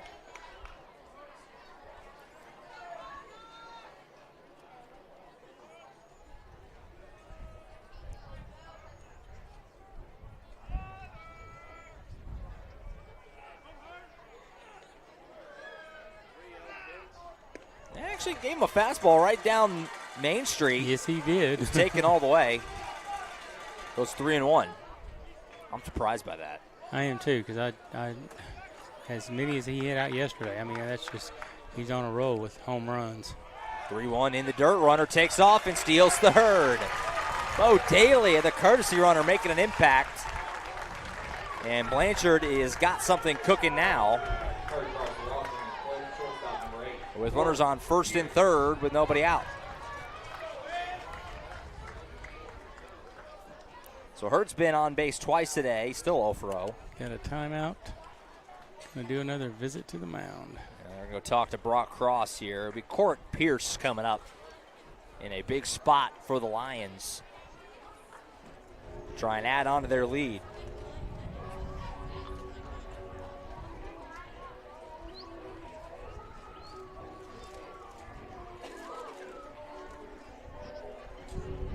Bethany right now, certainly in a little bit of the danger zone. Obviously, you're only down a run. You're still feeling like you're right in it. Your offense has been pretty good today against Perriman. But you're having a hard time keeping Blanchard, off the bases. They've just had so much traffic all game long. Every inning has had multiple guys on. And that adds just that much, little bit more pressure on the pitcher. Yeah. I can't let this guy still score. I can't let this guy steal a base. I can't. Makes him think too much. So they just firing the rock.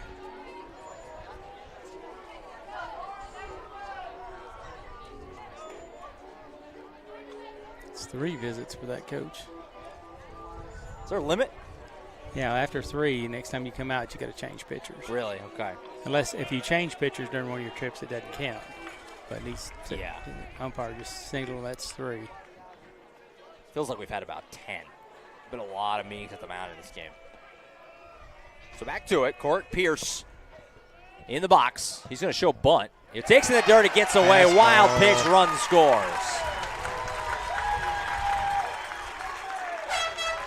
Not ideal. So Blanchard adds a run. They go back ahead by 2, 5-3. Can't do that. No. A wild pitch, and it's been a little bit of both teams have had it today, but it's been an X factor for both teams. So runner advances up to second. Obviously, the runner from third scores. Got a man on second with nobody out now. Pierce will show bunt. Takes a strike. Might have offered at that. Yeah, I think he offered. It looked like it was just outside, and he went ahead and punched it out there.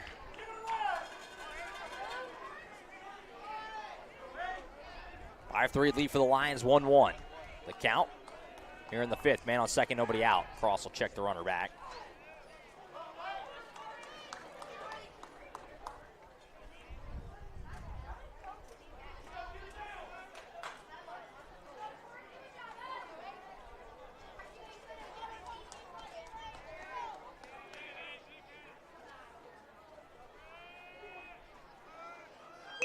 Drops a bunt. Cross will get off the mound and make the play. Throw back to first. It's high. Had to come off the mound to catch it, or off the bag, excuse me. And so everyone's safe. We'll see if they give him a hit or an error for it. Second baseman, number 33, Cody. So runners on the corners, nobody out here in the fifth. I didn't see an error go up. No, I thought it'd be a base hit. Call it a hit. Yeah. Corey Pierce, a bunt single. His first hit of the day. And he got first and third now, still with nobody out. Blanchard looking for more with Kobe Madron. Runner steals. Gillen will fire down. They're going to cut it off. Stolen base for Pierce.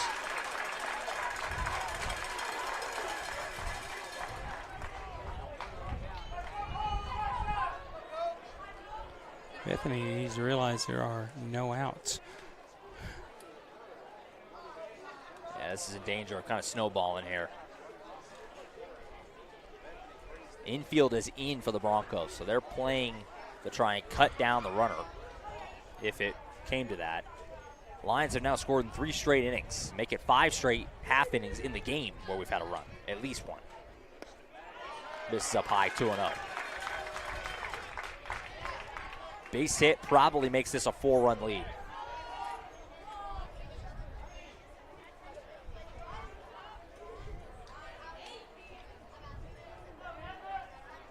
Kobe Madron at the dish.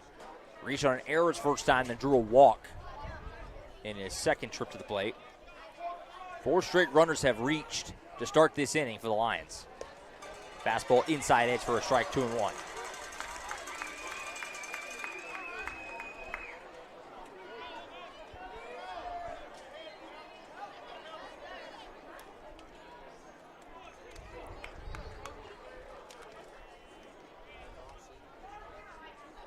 Now one down and in makes it 3-1.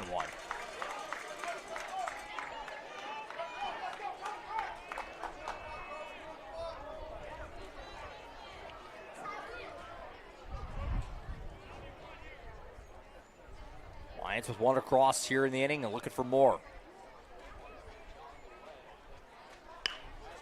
Ground ball right to short. Everyone's going to have to hold. So that worked out nicely for the Broncos as Thomas makes the throw across for the out. And with the infield in, there was nothing Blanchard could do there. So big out. Brings up Braxton Milligan. Milligan flew out to left and hit into a double play his last time. So 0 for 2 so far, looking to change that here. Infield will stay in again for the Broncos. They're going to intentionally walk him. So they intentionally walk Milligan to load the bases. With one gone for Gage Ellison. Ellison today, a strikeout and a pop-out. This is where if you're Ellison time, you have to almost take it as like a sign of disrespect, right? You have to walk up there like they just intentionally loaded the bases for me. Take that chip on your shoulder up to the dish. And I've seen that strategy bite people in the wrong place. Oh, yeah. Probably worth the gamble, though, if you're Bethany. You got to find a way to limit the damage here. And obviously now you have got a great shot at a double play, conceivably with forces at every base. We'll see what happens. Bases loaded, one out. Forcing any base here. First pitch, ground ball to third. It's right to Willis. He's going to throw home, get the runner there, and Gilliland will hold it. Didn't want to take a chance, but it works out. Fielder's choice. It's a fielder's choice for Ellison, and there's now two gone. I'll tell you what, all things considered, if Bethany could get out of this only giving up one, that would be a huge win. Because it looked like Blanchard was about to break this game open. We'll see what happens here, though, with Camden Hall. Hall today, 0 for 0 with 2 walks. He's been on base both times. He's been very patient. He's been on base each time up by way of the walk. We'll see what happens here. First pitch, swing and a miss, 0-1.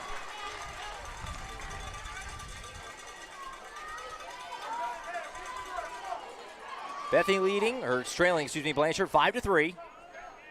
Big spot here for the Broncos to try and limit the damage and keep it reasonable at a 2-run game. Breaking ball fouled straight back. I kind of had a little reflex there. Not too bad. That was right at you, but it did not too bad. Hit the pad below us. So it's 0-2 now. Cross a strike away from, limiting the damage to a single run again and keeping the Broncos in the game. 0-2, 2 out with the bases loaded. Breaking ball misses high, 1-2. That almost got down into the zone. It moved a lot. It looked like it was going to be way out of the zone, out of the hand.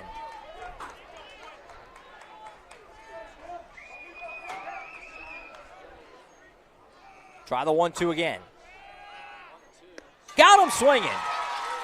So Hall goes down, swinging underneath a heater, and Brock Cross somehow, some way manages to limit the damage to a single run. At the end of 4.5, Blanchard leading Bethany 5-3. You're watching the 4A state semifinals on the Oklahoma Sports Network. When it comes to your home, you need someone that you can trust to keep it safe and protected for you and your family.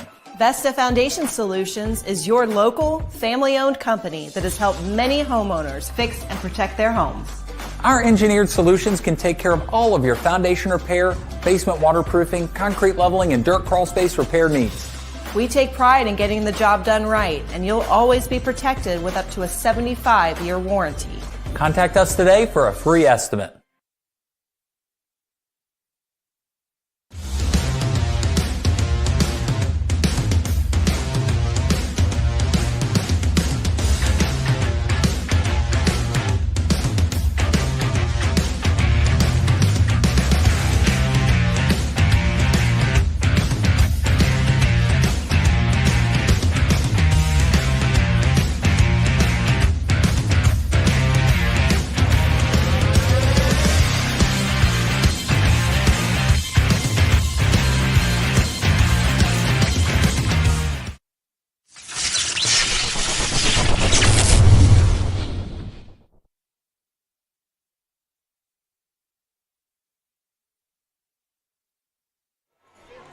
Back at Tool Lake Field on the campus of Norman North, Josh Calloway, Tom Carpenter on the Oklahoma Sports Network. We head to the bottom of the 5th. It's a 5-3 lead for Blanchard, but it does feel like, Tom, if you're Blanchard, you're feeling good. You're up by 2 runs with 9 outs to go, but the Lions could have really put this game kind of away the last couple of innings. They've scored single runs, but especially last inning with runners second and third, nobody out. They were looking at a huge inning and ended up only getting 1. And they're leaving runners on base, and that's exactly. That lob doesn't look good. So 2-3-4 do it for the Broncos, trying to work their way back, starting with Charlie Tolley. Tolley's been great today, 2 for 2, 2 singles. He chops this one to second, coming over and making the play, fire back to first. He does get him. Well, it might be a little high out of the hand, but Kobe Madron makes the play. And Tolley's retired for the first time today.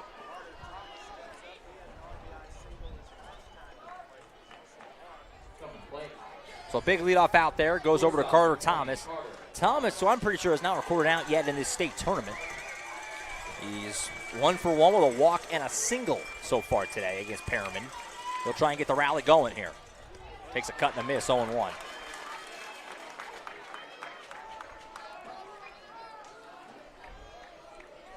Winner here will see the winner of Newcastle and Tunnel tomorrow, 12:05 at Bricktown Ballpark in our state capital, Oklahoma City. for all the marbles, a state championship tomorrow.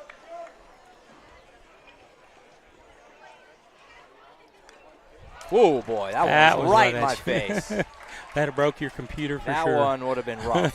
Thank you, net. That ball makes it 0-2. Got a couple close calls today. Don't think we had any yesterday. We had one almost got our camera. That one was a little closer cover. The camera is a little bit further back off the net today after that. I'd like to have seen what that replay looked like on that. Cut on and missed. Perriman coming out dealing as he strikes out Thomas swinging. And that's the first time that Carter Thomas has been retired in this state tournament. And just like that, quickly 2 gone for Perriman. Boy, if he could go 1, 2, 3 through the 2, 3, 4 hitters of the Broncos lineup, that would be a major statement moving in the late part of this game. So 2 out, nobody on for Joseph Berry. Joe Berry needs to get the rally started right here. Berry 1 for 2, a single and a strikeout today. Pitch from Perriman yanked down and away, 1-0.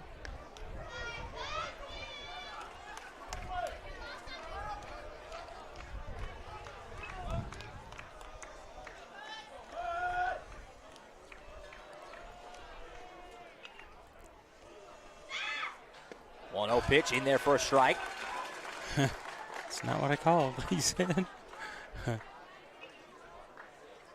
a quick little meeting at the hill with Vaughn McIntyre, the catcher, running out there to talk to Perriman. I think that's what it was, crossed up.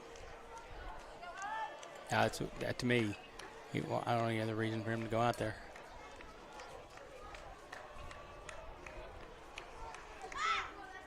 Up and in. That hit him. Well, I got a piece of him. So Berry gets plunked. He'll be on base for the second time today. And a base runner is on in front of Cooper Willis.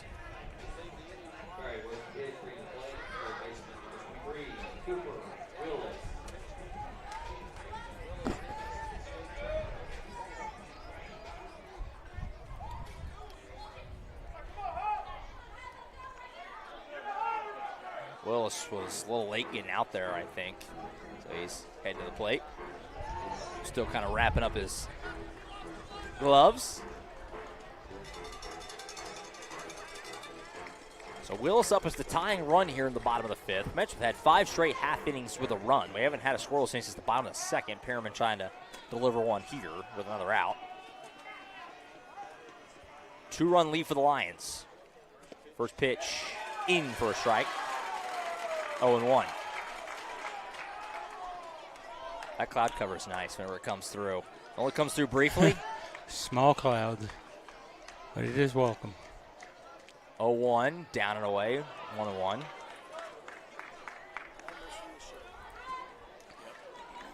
guess is just 2 o'clock.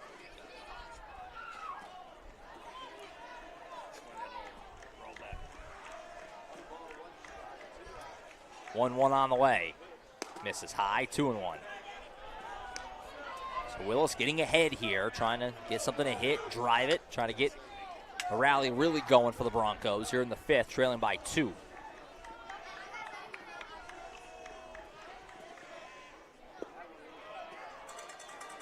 In the dirt, 3-1.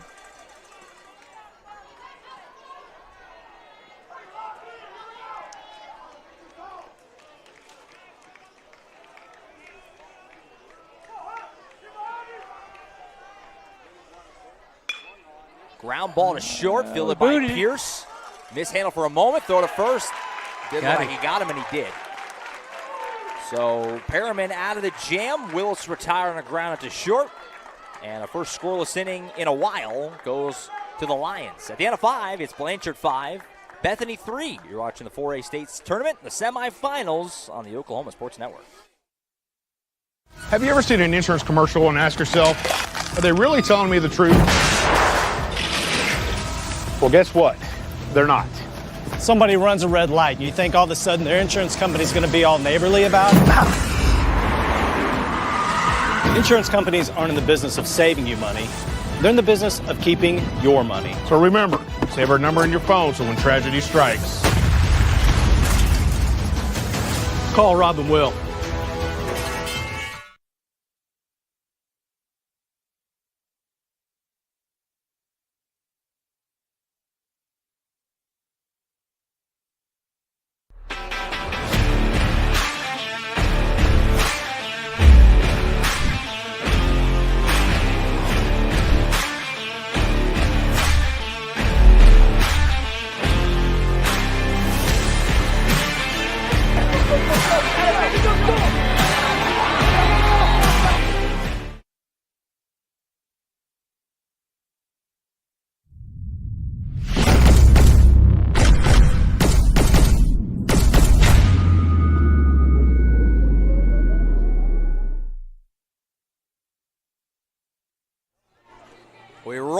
Ryan Norman, Josh Calloway, Tom Carpenter on the Oklahoma Sports Network. We head to the top of the 6th.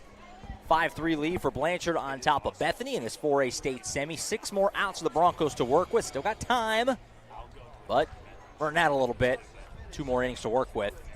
New pitcher on the mound for the Broncos to start the 6th inning in relief of Brock Cross. It's going to be Cooper Willis, the third baseman. He's had a great tournament, obviously really good in the field. He's now going to be on the mound for the Broncos, trying to keep this lead at 2 runs. We'll get the full defensive adjustment here in a second. Trying to find out who shifted over to third.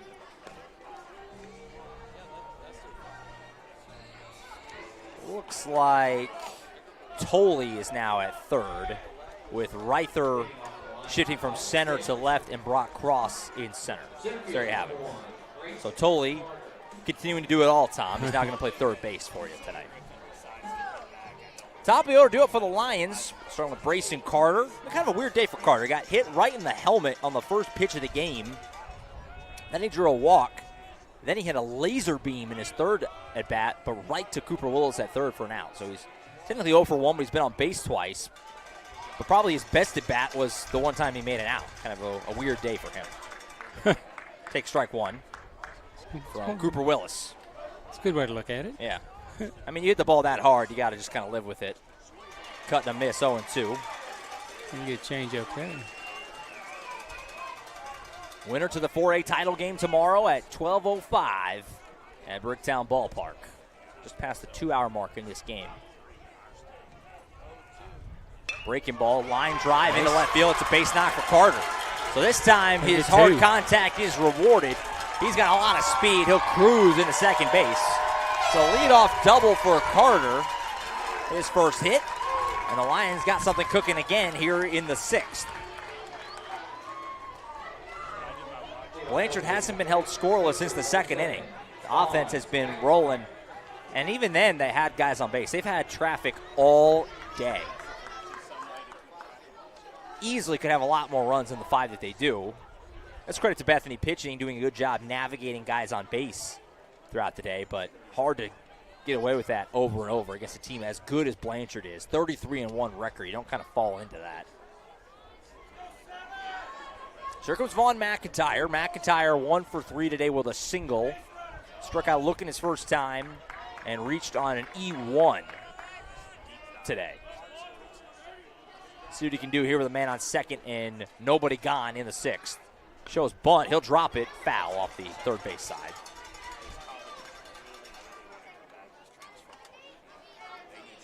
Got some pretty good wheels, too. Yeah. Catcher with wheels. You like it.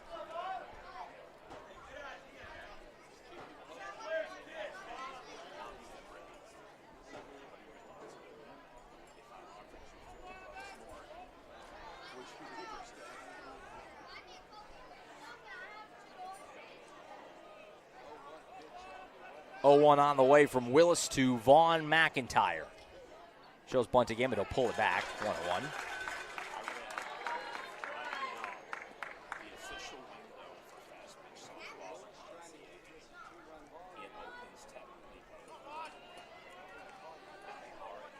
Fans aren't very loud right now.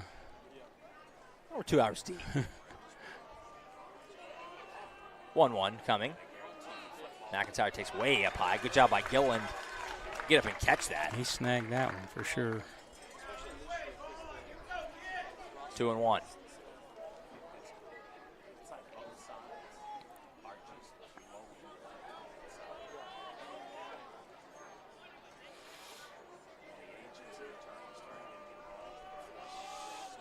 Runner goes, and McIntyre drops a bunt foul. Carter probably had third base stolen. In fact, I'm certain he did. Got a great jump, but he'll have to go back. His count runs even 2-2. If the runner's going, are you bunting, I guess, for a hit? Because what's the point otherwise? Just advance the runner, get him in scoring position. He's already at third, though. He's stealing it. Right. Kind of an odd play.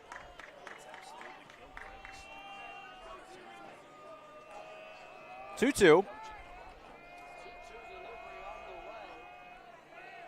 Willis keeps on checking that runner. He'll take off again. It's ball 3, throw down. That's a good job by Tolley just to keep that from going into left field. Stolen base for Carter. The count runs full, 3-2.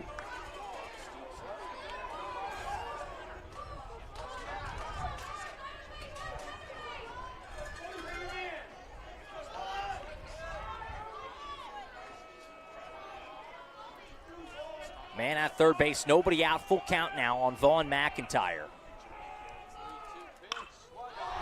He hits it well into right. Going. Flip the bat, it's over the head, it's over the fence. Vaughn McIntyre cracks a 2-run shot out to right field, and Blanchard just doubled their lead here in the 4A semis. Wow.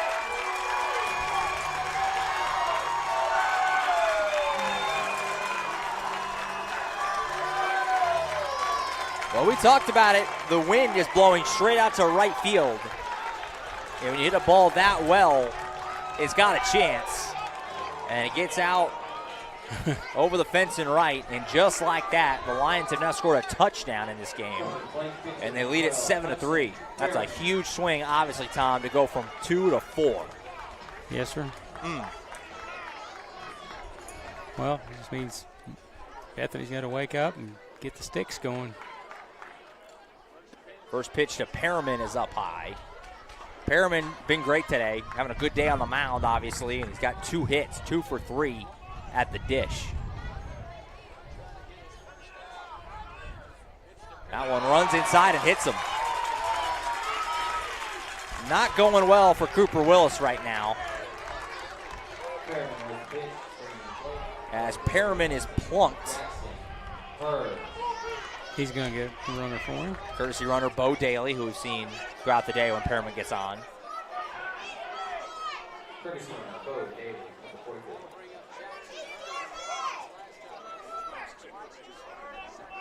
Brings up Jackson Hurd. Hurd today is still 0 for 0. 2 walks and a sac fly.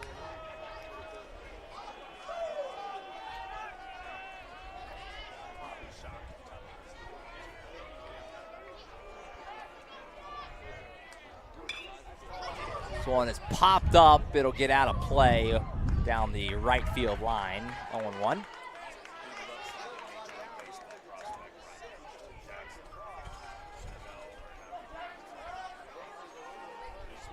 A 2-run shot from Vaughn McIntyre here in the top of the 6th has doubled the Lions' lead from 2 to 4 and really put Bethany behind the 8 ball here. Still time. Obviously, there's no clock in baseball. You got a chance. Time you got at least an out left, you got a chance, but a lot of work to do. Down by 4 here with only 6 outs left. And these teams got a good history. They know the plan where they're behind. They know what they got to do. Ball up high makes it 1-1.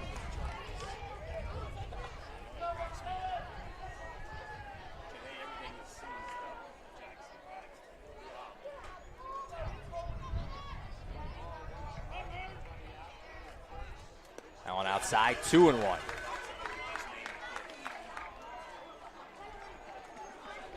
Got to fly over by a couple of geese. That happened yesterday, too. They just want some screen time. 2-1. That ball's hit pretty darn well out to left field, but it will hang up. Be playable for Reither. Makes the catch. Retires Hurd. 1 gone.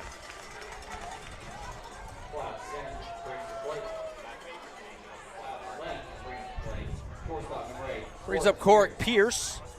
Pierce today 1 for 2, a single and a walk. Flew out to the left. His first time up back in the 2nd inning. The Blanchard shortstop.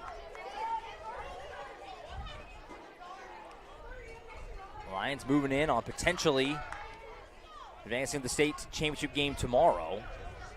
But Bethany still time to be heard from, certainly in this game. Might be another good place for a bunt just to advance a runner, but well, the bunt has been effective for Blanchard. They've got on base a lot with bunting. Strike on the edge, 0-1. The fans did not like that pitch. That's where it's been. We talked about earlier, that strike on the outside edge to righties has been. That's where there's been some flexibility today. It's been pretty consistent. Yeah, it's been consistent. That's the important part.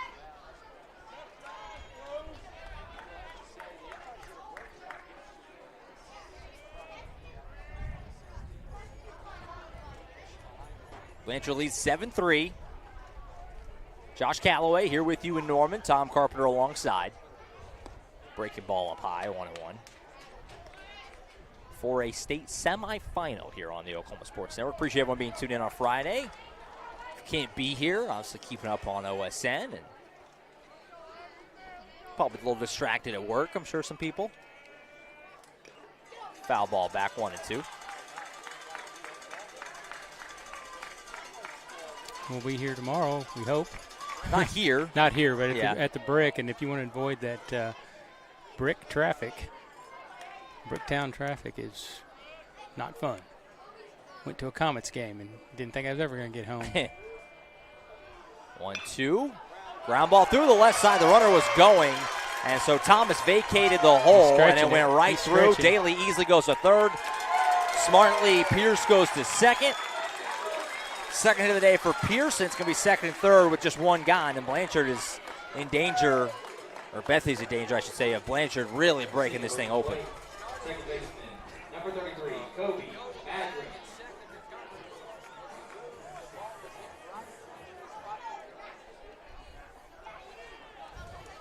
So here comes Kobe Madron.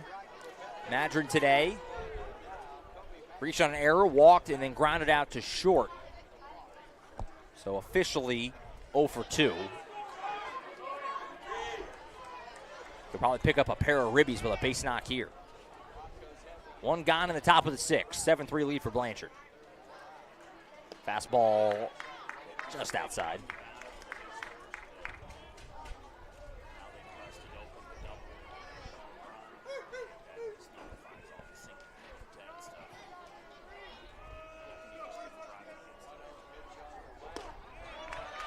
High, 2-0.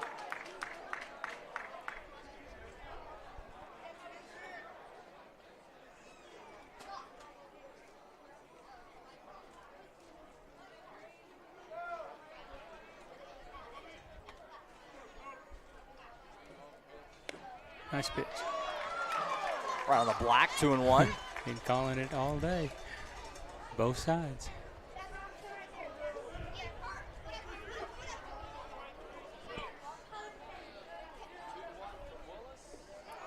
Going in the dirt, 3-1.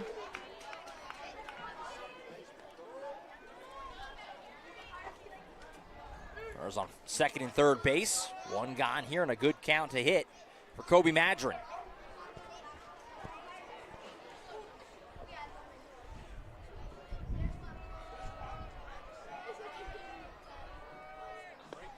And that one inside, it's a walk.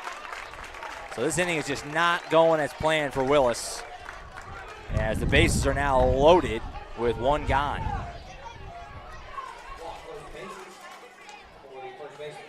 So here comes Braxton Milligan. Milligan today, a flyout into a double play, and then was intentionally walked as well. Gillen will check with his pitcher.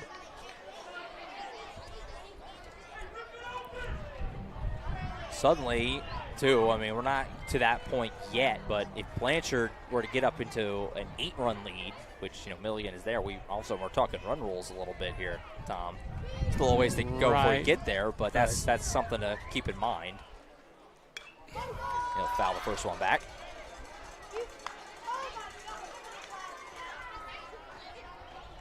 Oh, 0-1 on Milligan. Bases loaded, one gone here in the top of the 6th. Blanchard 3 in the 3rd, 1 in the 4th, 1 in the 5th, and now 2 here in the 6th, and looking for more.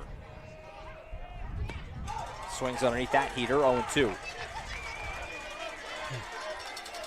That got the Bethany fans fired up a little. Just needs something to put some life back in their dugout.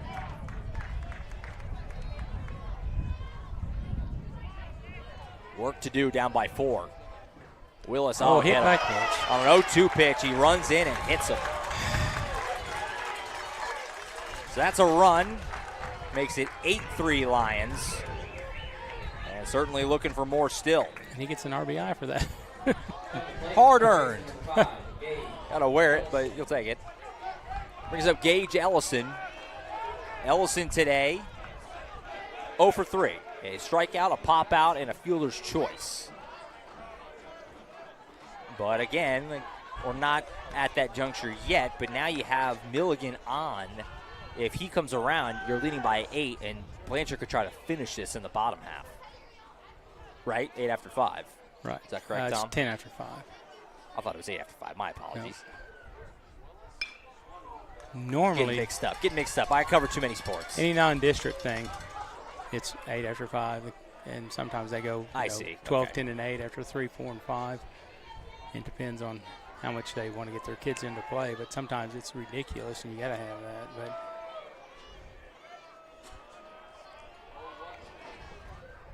0-1 is chopped. Fielded by Thomas is short. He'll fire to first and get the out. Does allow a run to score, though, so it's a productive out for Ellison. Blanchard has their lead, make it 9-3, and there's now 2 gone.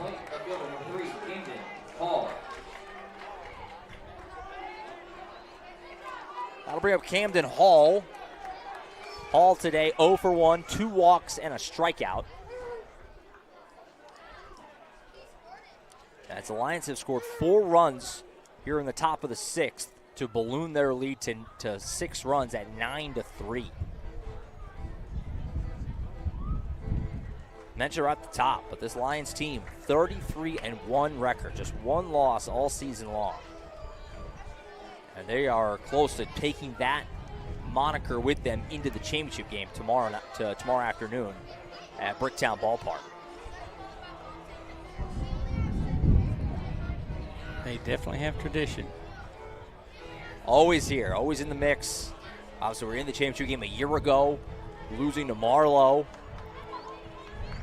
Looking to right that wrong, get back to the big dance. That game was at Bricktown Ballpark, so back to the scene of the crime. And ready to go at it again tomorrow. Got a little more work to do, but certainly in great shape right now, leading by 6 with 6 outs left to go. Cut on a miss, 0-1.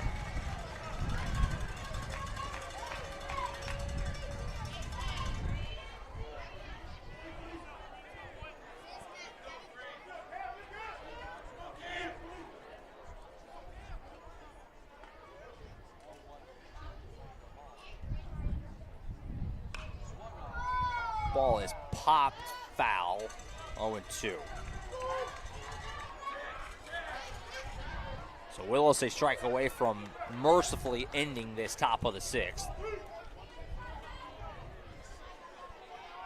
Needless to say, Newcastle total will not be starting at 1:30. About a half hour or so after this one wraps. That one outside, 1-2. Well, the good thing about these synthetic fields, not much to do to get it ready. No, it's really just a matter of the teams warming up. Usually about a half hour or so, right? If they need it.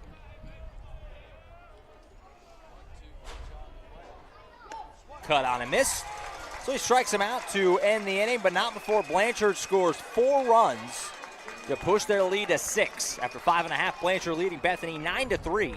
Watching the 4A state semifinals on the Oklahoma Sports Network. College is more than just going to class. College is a journey. It's meeting new people and making new friendships that will last a lifetime. It's learning from professors who care about you and your success. And finding out it can be really fun and rewarding. It's discovering that thing you want to do for the rest of your life. Cameron University is all about helping you grow and succeed. Because your success is our success.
Back in Norman at Tool Lake Field, Josh Calloway, Tom Carpenter. We head to the bottom of the 6th inning.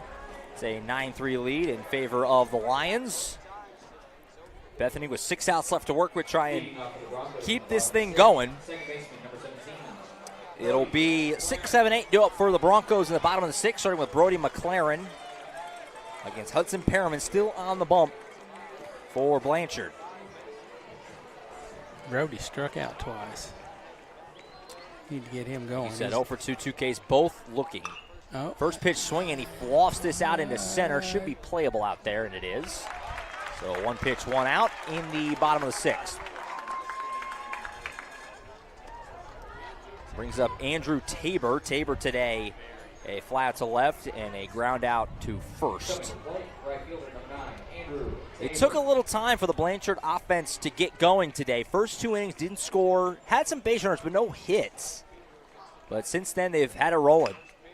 Ground ball to third base from Tabor, and it's booted at third. That's an error By Ellison. That was a routine play, but mishandled, and Tabor will reach on an error. Bethany will take it however they can get it. So a error puts them on with 1 gone. Brings up Leighton Reither. Reither today 0 for 1, a strikeout and a walk. Finish that thought. Blanchard took him a little time. The first 2 innings, no hits, didn't score against Reither, but then they found it in the 3rd. Got 3 runs then, 1 in the 4th, 1 in the 5th, and 4 in the 6th.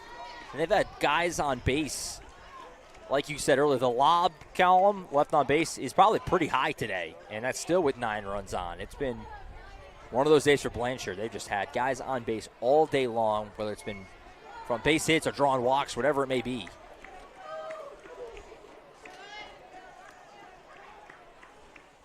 Oh 1 on Reither. That one makes it 0-2, dotting the heater on the edge. 6-run lead for the Lions. Perriman trying to keep it there into the final inning in the 7th. Still another game to come here from Norman. Newcastle and Tuttle. Billy Collier will slide in, join me for that one. That one right on the edge, just missed. Thought he was going to get it. Thought he was going to ring him up. Yeah, that was over here. I could see all of that baseball. 1-2 on Leighton Reither.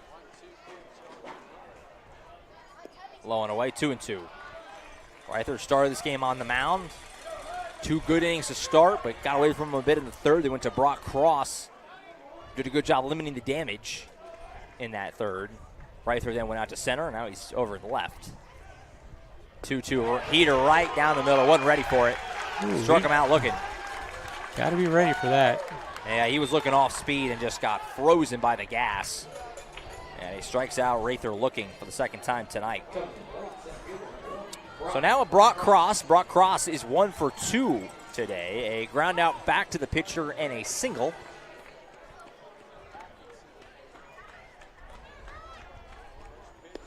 First pitch down and away, 1-0.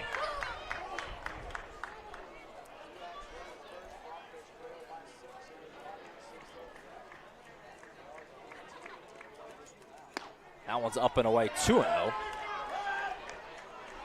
Somebody's going to have to step up. I know Gilliland can hit the ball, so maybe they can get. Yeah, I mean, obviously it's a big hole to climb if you're Bethany. It feels like if they're going to have any shot, as the 2-0 pitch is in the dirt, 3-0 now on Cross. Lineup will flip over with Gilliland after him. If they're going to have any shot, it's going to take, someone's going to do something big to jolt some life. It feels like right now it's a bit of a somber dugout right now, down by 6. You know, the fans have quieted down. Yeah, too. Exactly. Like it's just very low energy on that side of the field here. That one's on the edge, 3-1. Okay. Yeah, 3-0, you expand a little. 3-1. Ground ball to short. Pierce fields it. Will step on the bag himself. And that'll end it. So a quick inning there. Brock Cross goes down on a fielder's choice. And that'll end the frame. At the end of 6, Blanchard leads Bethany 9-3. You're watching the 4A State Semifinals on the Oklahoma Sports Network. College is more than just going to class. College is a journey. It's meeting new people and making new friendships that will last a lifetime. It's learning from professors who care about you and your success. And finding out it can be really fun and rewarding. It's discovering that thing you want to do for the rest of your life. Cameron University is all about helping you grow and succeed, because your success is our success.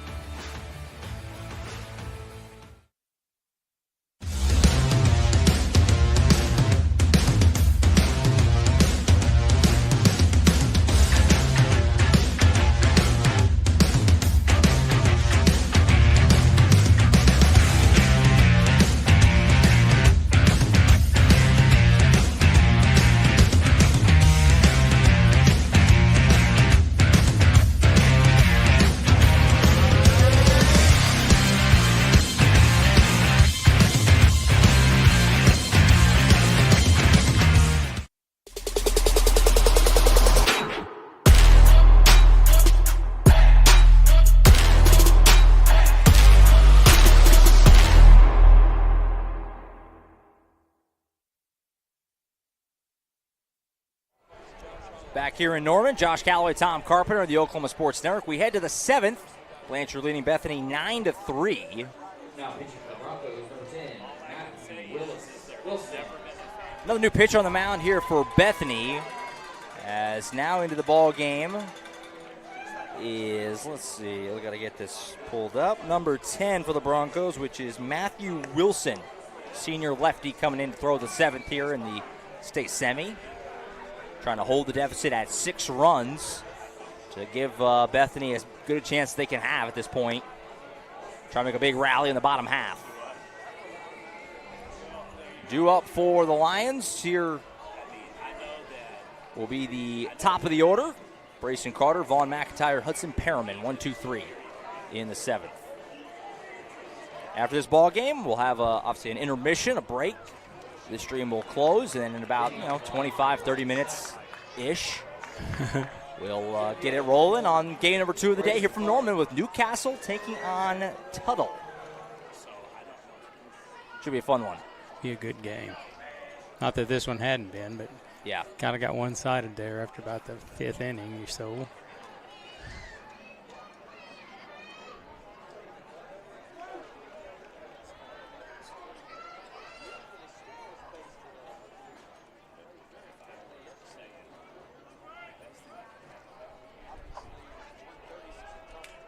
First pitch of Carter is up and away, 1-0.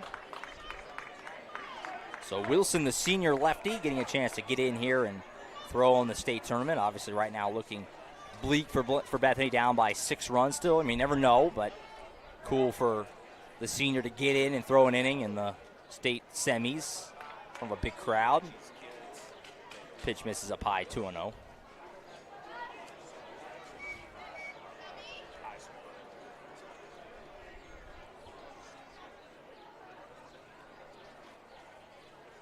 Cloud.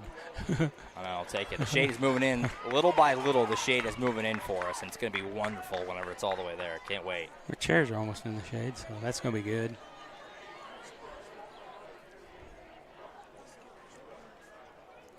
Count 3-0. You guys will love the next game. Pitch misses up and away, so it's a 4-pitch walk for Carter.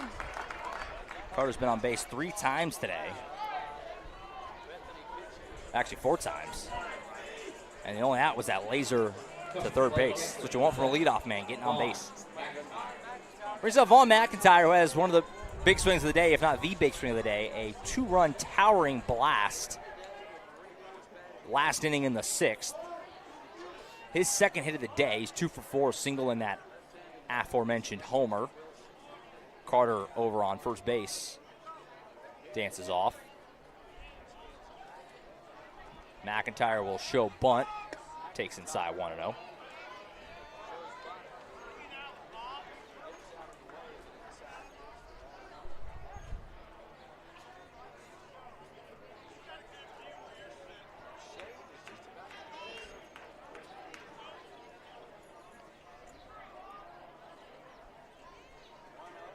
They'll check the runner back.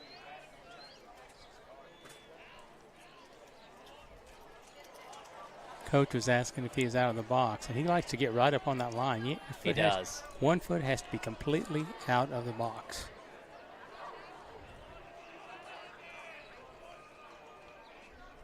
Misses high, so 6 balls to start this 7th for Wilson. Which is not good. No.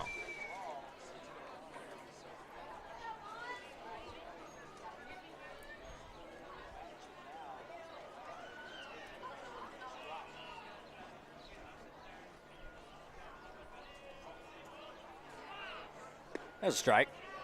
Nope, I spoke too soon. I thought it was in there. Must have been high.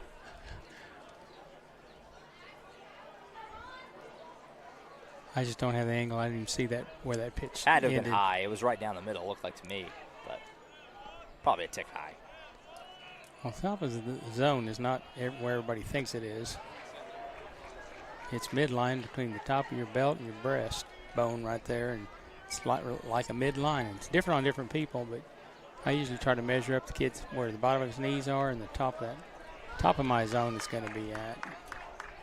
They get a strike there, makes it 3-1. Oh, Check got the him. runner. Carter's going, but the pickoff behind gets away from Barry. And so Carter will move up to second base. It's not a good throw. Right idea. Got Carter going, but throw was kind of shoe shine. Barry, and he wasn't able to pick it clean. So Carter moves up.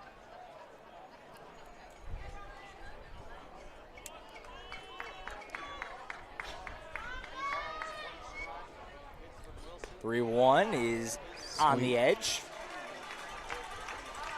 Runs the count full.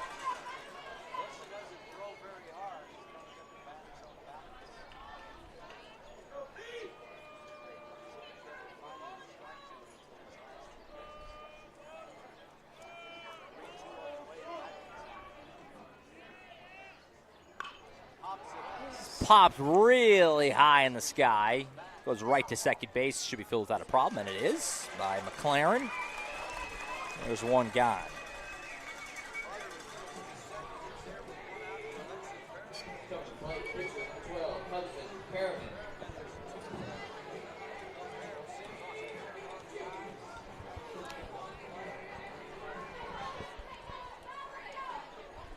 So one gone brings up Hudson Perriman. Perriman today's had a great day. Obviously pitching very well on the mound, but he will at the remember plate, this day for a long time. He's been on base 3 times, 2 singles, a hit by pitch. Didn't do a double play back in the first, but even that was hit hard, just right at McLaren at second base. Who's winning, Elgin? Report from Billy Collier. I tasked him with looking up the Elgin score, which is on OSN right now. 7-5 Owls in the 6th on top of Noble. Go Owls. Elgin trying to punch their ticket to the state championship game tomorrow, which will be at One Oak Field up in Tulsa. That's at 10:30 a.m. first pitch tomorrow. I called Noble at the regionals at Noble, and they have another fine team this year. Graduated some pretty good seniors, but they got some kids coming up that are pretty good. Yeah, we did Noble a couple weeks ago. Carl Albert played them regular season district matchup back in whenever that was. Late April, I think. It all runs together. During the rainy season. Yes. 0-2 on Hudson Perriman. Sliders rip right through the third base hole. He's going to score. And the runner will round third and Carter. He'll score. It's an RBI knock for Perriman. He continues his big day. And the Lions will now lead it by 7.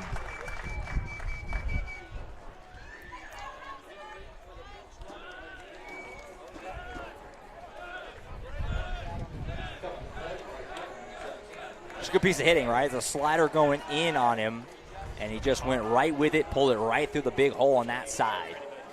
Well done. So Blanchard now leads it 10-3 over Bethany.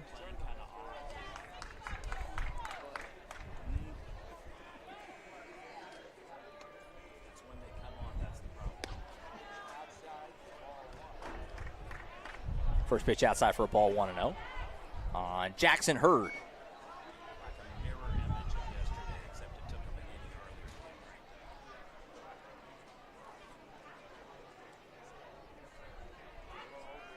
Check the runner back. I actually have an update that Elgin, that's the score update from before, was a little behind. They actually already won. Elgin knocked off Noble today, 8-5. Yay. That's per our fearless leader, Eric Sharon. He would know. He would know. 1-0 pitch is on the black, 1-1. So Elgin will move on to the 5A championship game tomorrow, 10:30 first pitch at One Oak Field. We may have an audio presentation of that game, depends on how some things go. I know we're stretched a little thin tomorrow. Cut on and missed. Runner will move up as the ball gets away. Makes it 1-2. You can obviously watch every state championship game on the NFHS network, which are friends of the Oklahoma Sports Network.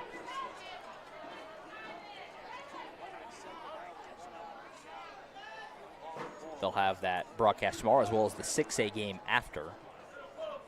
I believe the Tulsa Drillers are home this weekend, by the way, also. So it's a full day of baseball in Tulsa. That's why the games are early tomorrow. Got to get him in. 1-2 pitch outside, 2-2. I got to look at the weather up that direction, too. I think it's going to be okay tomorrow, right? But then Sunday is the dicey day. We'll see how early it comes in. I wouldn't gamble on a weatherman in Oklahoma to save my soul. Yeah, no, I'm right with you on that. 2-2 pitch down and in. Count runs full. Finally got a little shade here. I'm kind of leaned back in my chair. Yeah, my wife is she gets nervous when they talk about tornadoes and thunderstorms. Yeah. And, those guys, well, there's a chance of severe weather. Well, is it a good chance? Would I gamble on it, or is it not, Yeah, I'm also an Oklahoma kid myself. I've been in Oklahoma my whole life. I just don't have it in me to get worried about severe weather. It's like it's so normal, so normalized. Foul ball for the third base side. Well, for the May 3rd tornado, I actually pulled out a long chair and I was out in Choctaw. Had a dog next to me and had an ice cold beverage, and we watched it come over the hill, and then it went over and took off the roof of the Choctaw Police Department. So I'm not that scared of them, but I'm weather aware, but I guess it never really bothers me too. I don't get too nervous. 3-2 pitch is popped up. It's going to be catchable. Off the first base side in foul ground. Barry Missed not it. able to pull it in. Tried to go over the shoulder and couldn't make the catch. So Hurd will stay alive.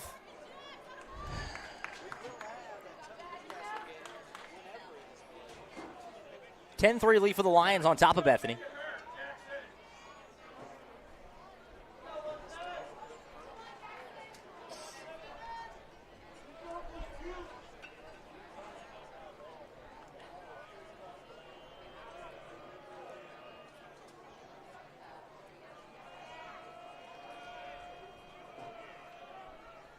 Got him swinging.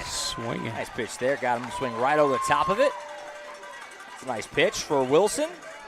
And he forever has a K in the state tournament.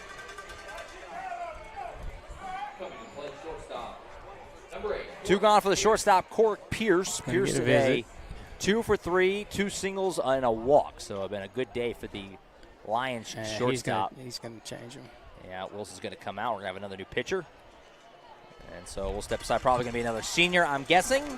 We'll tell you about the new arm whenever we get back. 2 outs and a man on second. Lions lead it by 7. Number 2. You're watching the 4A state semifinals on the Oklahoma Sports Network.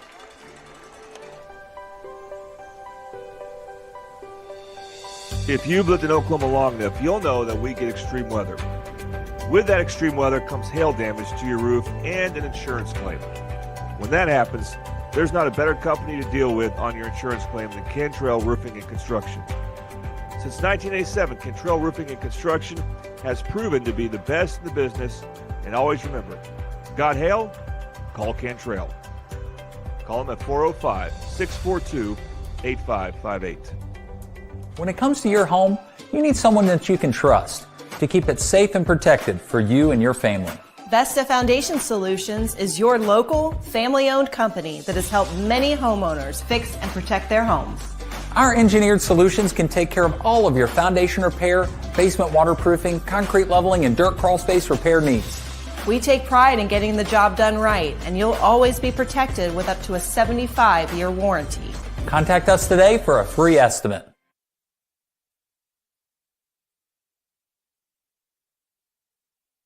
Have you ever seen an insurance commercial and asked yourself, are they really telling me the truth? Well, guess what? They're not. Somebody runs a red light, and you think all of a sudden their insurance company's going to be all neighborly about it? Insurance companies aren't in the business of saving you money. They're in the business of keeping your money. So remember, save our number in your phone so when tragedy strikes, call Rob and Will.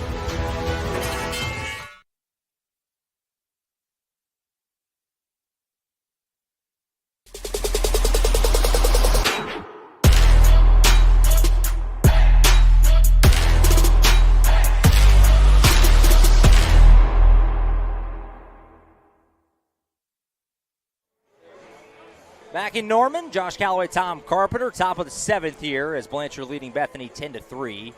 New pitcher for the Broncos is senior right-hander Rylan Eccles, coming in and getting some action up on the hill in the state semifinals. Man on second base with 2 outs here for Kobe Madron. Or no, it's for Corey Pierce, excuse me. Corey Pierce is up, the Blanchard shortstop. First pitch low and away. Runner will advance.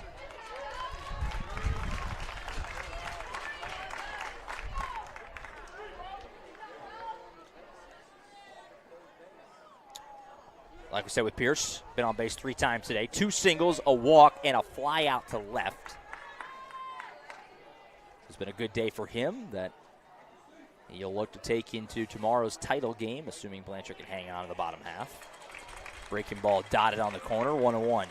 That's a pretty breaking ball. That was nice. My little angle here, I can just see that ball spinning and moving. And he's hitting the spots. 1-1, tried it again. That one a little, no, he did get the call. Ball one was off. Could have been a time management call. It was close. Appreciate the Blanchard faithful still getting irate with a 7-run lead. I'm telling you, they smell blood and water. They're all over it. Try it again. Does a good job getting a piece of that one. It's going to be outside, I think. But Pierce able to spoil it.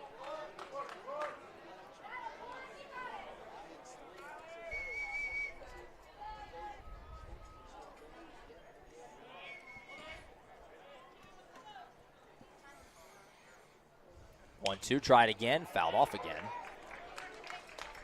Pierce swings looking a little more comfortable against that slider with each passing one. If you're looking ahead to the bottom half for the Broncos, it'll be the top of the order due up.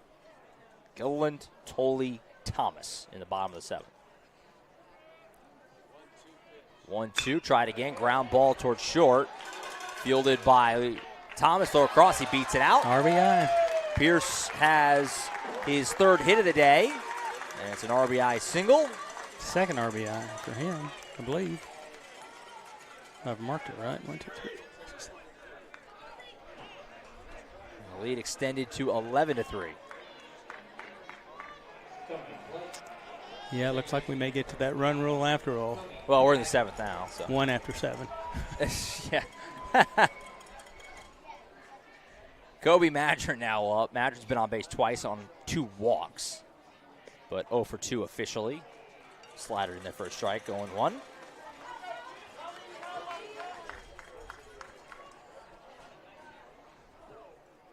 Newcastle and Tuttle to follow on this field. You know, those teams are antsy, waiting for an opportunity to get out on this field. Ball in the dirt, 1-1. Nice block. As we have blown way past that 1:30 start time. It's 1:45 right now.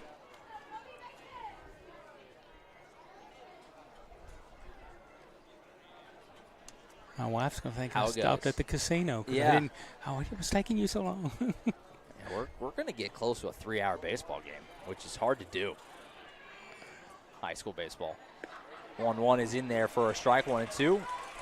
All the games you've umpired, you have a game that jumps out to you that just took forever. That one took 2 hours and 45 minutes. Well, that's right where we're at right now, son. And what's worse, when it was hot and I was out in the field. We were melting here until the last 20 minutes. The shade has moved in. I'm much more comfortable now than I was a half hour ago. 1-2. Down in the dirt, 2-2.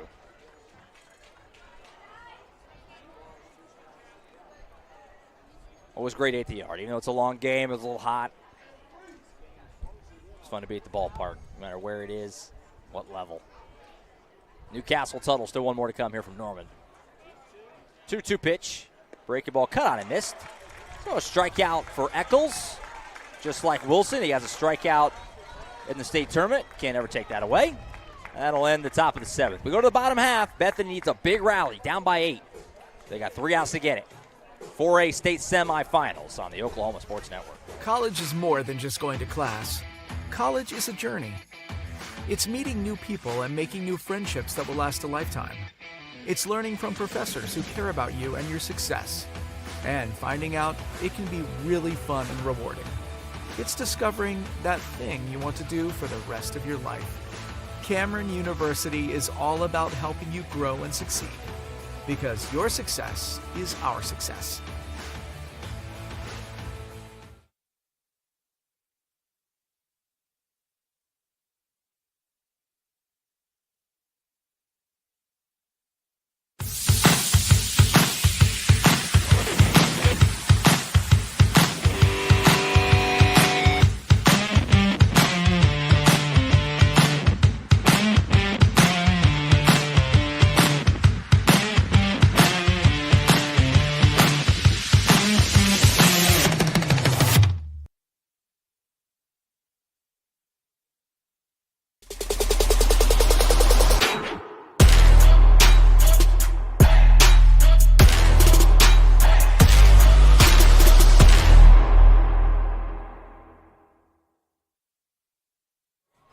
We head to the bottom of the 7th. Blanchard trying to salt this one away and get on to the state title game tomorrow. We have a new pitcher on the mound for the Lions as Hudson Perriman's day is done after 6 strong innings.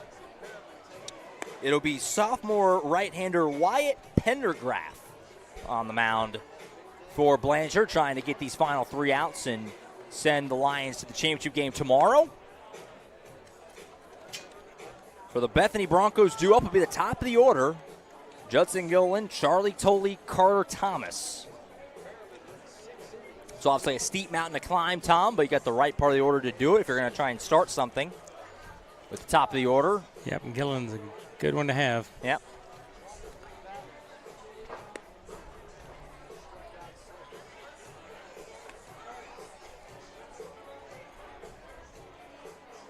As he'll start it off against Pendergraft. Blanchard 33-1. They're 3 outs away from making it 34-1. And a spot in the title game tomorrow at Bricktown Ballpark. So Gilliland will step in against Pendergraft. Trying to start a big-time rally, but hey, there's no clock. You take it one at bat at a time, pass the baton. Crazier things have happened. 11-3. First pitch down and away, 1-0. Pretty good day for Perriman, obviously. Started off a little semi-shaky. Blanchard got a couple runs early, or Bethany, a couple runs early. Got one in the 4th as well. But settled in, had a pretty darn good day overall. Got a few runners on base, but everybody helped him out, and he helped himself out. Yeah. He's had a great day. First 2 pitches miss, and a quick meeting here with Vaughn McIntyre going out to talk to Pendergraft. Yeah, they said he's a sophomore? Yes. It's a great experience for him, but, he's wide-eyed. Mm-hmm. Oh, yeah. Big crowd, obviously, at these state tournament games. Norman North Ballpark, Tool Lake Field. Pretty good seating, but there's a lot of people kind of standing off to the side. There's just down the lines. There's a lot of people here. 2-1. After that cut and miss by Gilliland. That one's cut and miss. Just gave him 2 fastballs. And Gilliland swinging through them both so far, 2-2. He's got a lot of want to, just not getting it there. Yeah. Got to hit that ball. Got to get things started. You need to be the leadoff and do your job. 2-2, cut on and missed.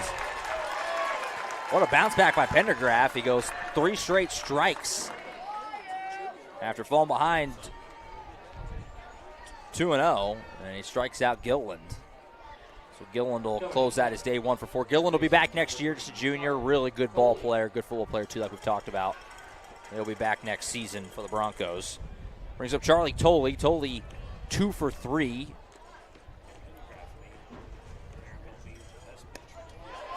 Cuts and misses.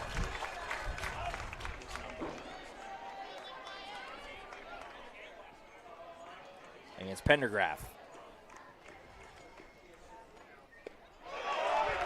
That one misses low. Blanchard faithful wanted it. That's a good movement. Oh, they are vicious. Yeah, they are unfriendly. That ball is right off the turf. 1-1, cut on and missed. That fastball seems to have a little late life to it. I'm liking this kid.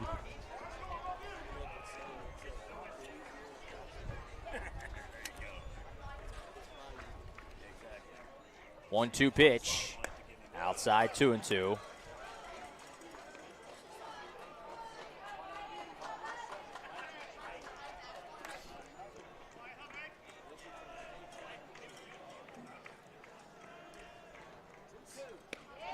Now one off the plate. Count runs full. Got a lot of full counts today. It's been a theme. This game, I think we started right at 11. Yes, we did. So we're at 2 hours and 50 minutes unofficially right now. Full count. Got him swinging again. All right, Pendergraft. Swinging an outside pitch. He goes 2 up, 2 down with 2 Ks. And Blanchard is one more out away from moving on to the title game tomorrow. It's down to Carter Thomas. Thomas today, 1 for 2, a single, a walk, and a strikeout. The lefty shortstop for the Broncos. First pitch up high, 1-0. We'll have Newcastle and Tuttle to follow here from Norman. Billy Collier will join me. Also going to have, I think, the legendary Gene Reed with me for some of that game. Maybe all of it. Newcastle folks know with Gene. Very familiar. 11-3 lead for the Lions on top of the Broncos. Thomas will step out and jump back in. Thomas has got an entourage here. Prolong the season. Ran to his folks. They got signs made, and it's going to be disappointing for them. But he had a great couple of days. Yeah, he did. And Thomas, also a junior. He'll be back next year. Good-looking kid, too. He'll have another run at it. Nice swing. Yeah, he's a good player. That one up high, 2-1.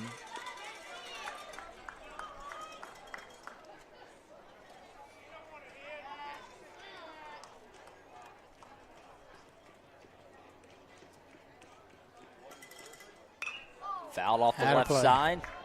Count runs full 2, or even, I should say, 2-2. And the Broncos are down to their last strike. Blanchard faithful can feel it, trying to put this thing to bed and get on to the state championship game tomorrow afternoon at Bricktown Ballpark. 2-2 pitch with 2 outs. Fastball up and away, and why not? One more full count for the road as it runs full at 3-2.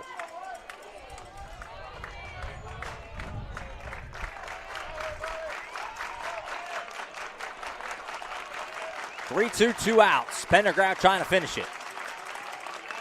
That ball's ripped into right field, but should hang up and be playable. Backtracking on it and making the catch in right field is Jackson Hurd. And that's it. Blanchard wins it 11-3. They go to 34-1 on the season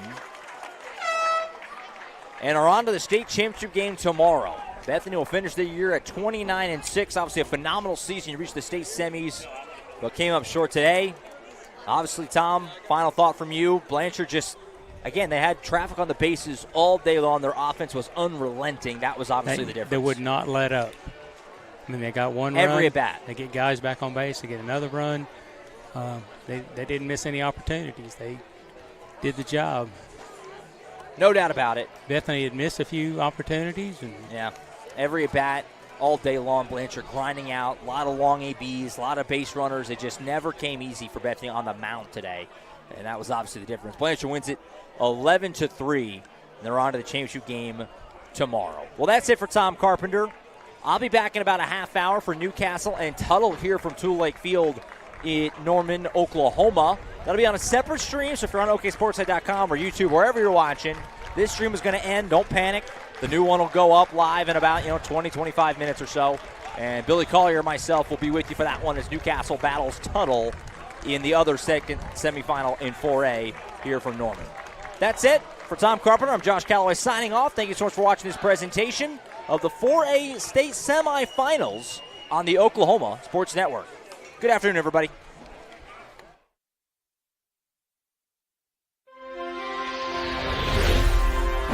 Thanks for watching this presentation of the Oklahoma Sports Network.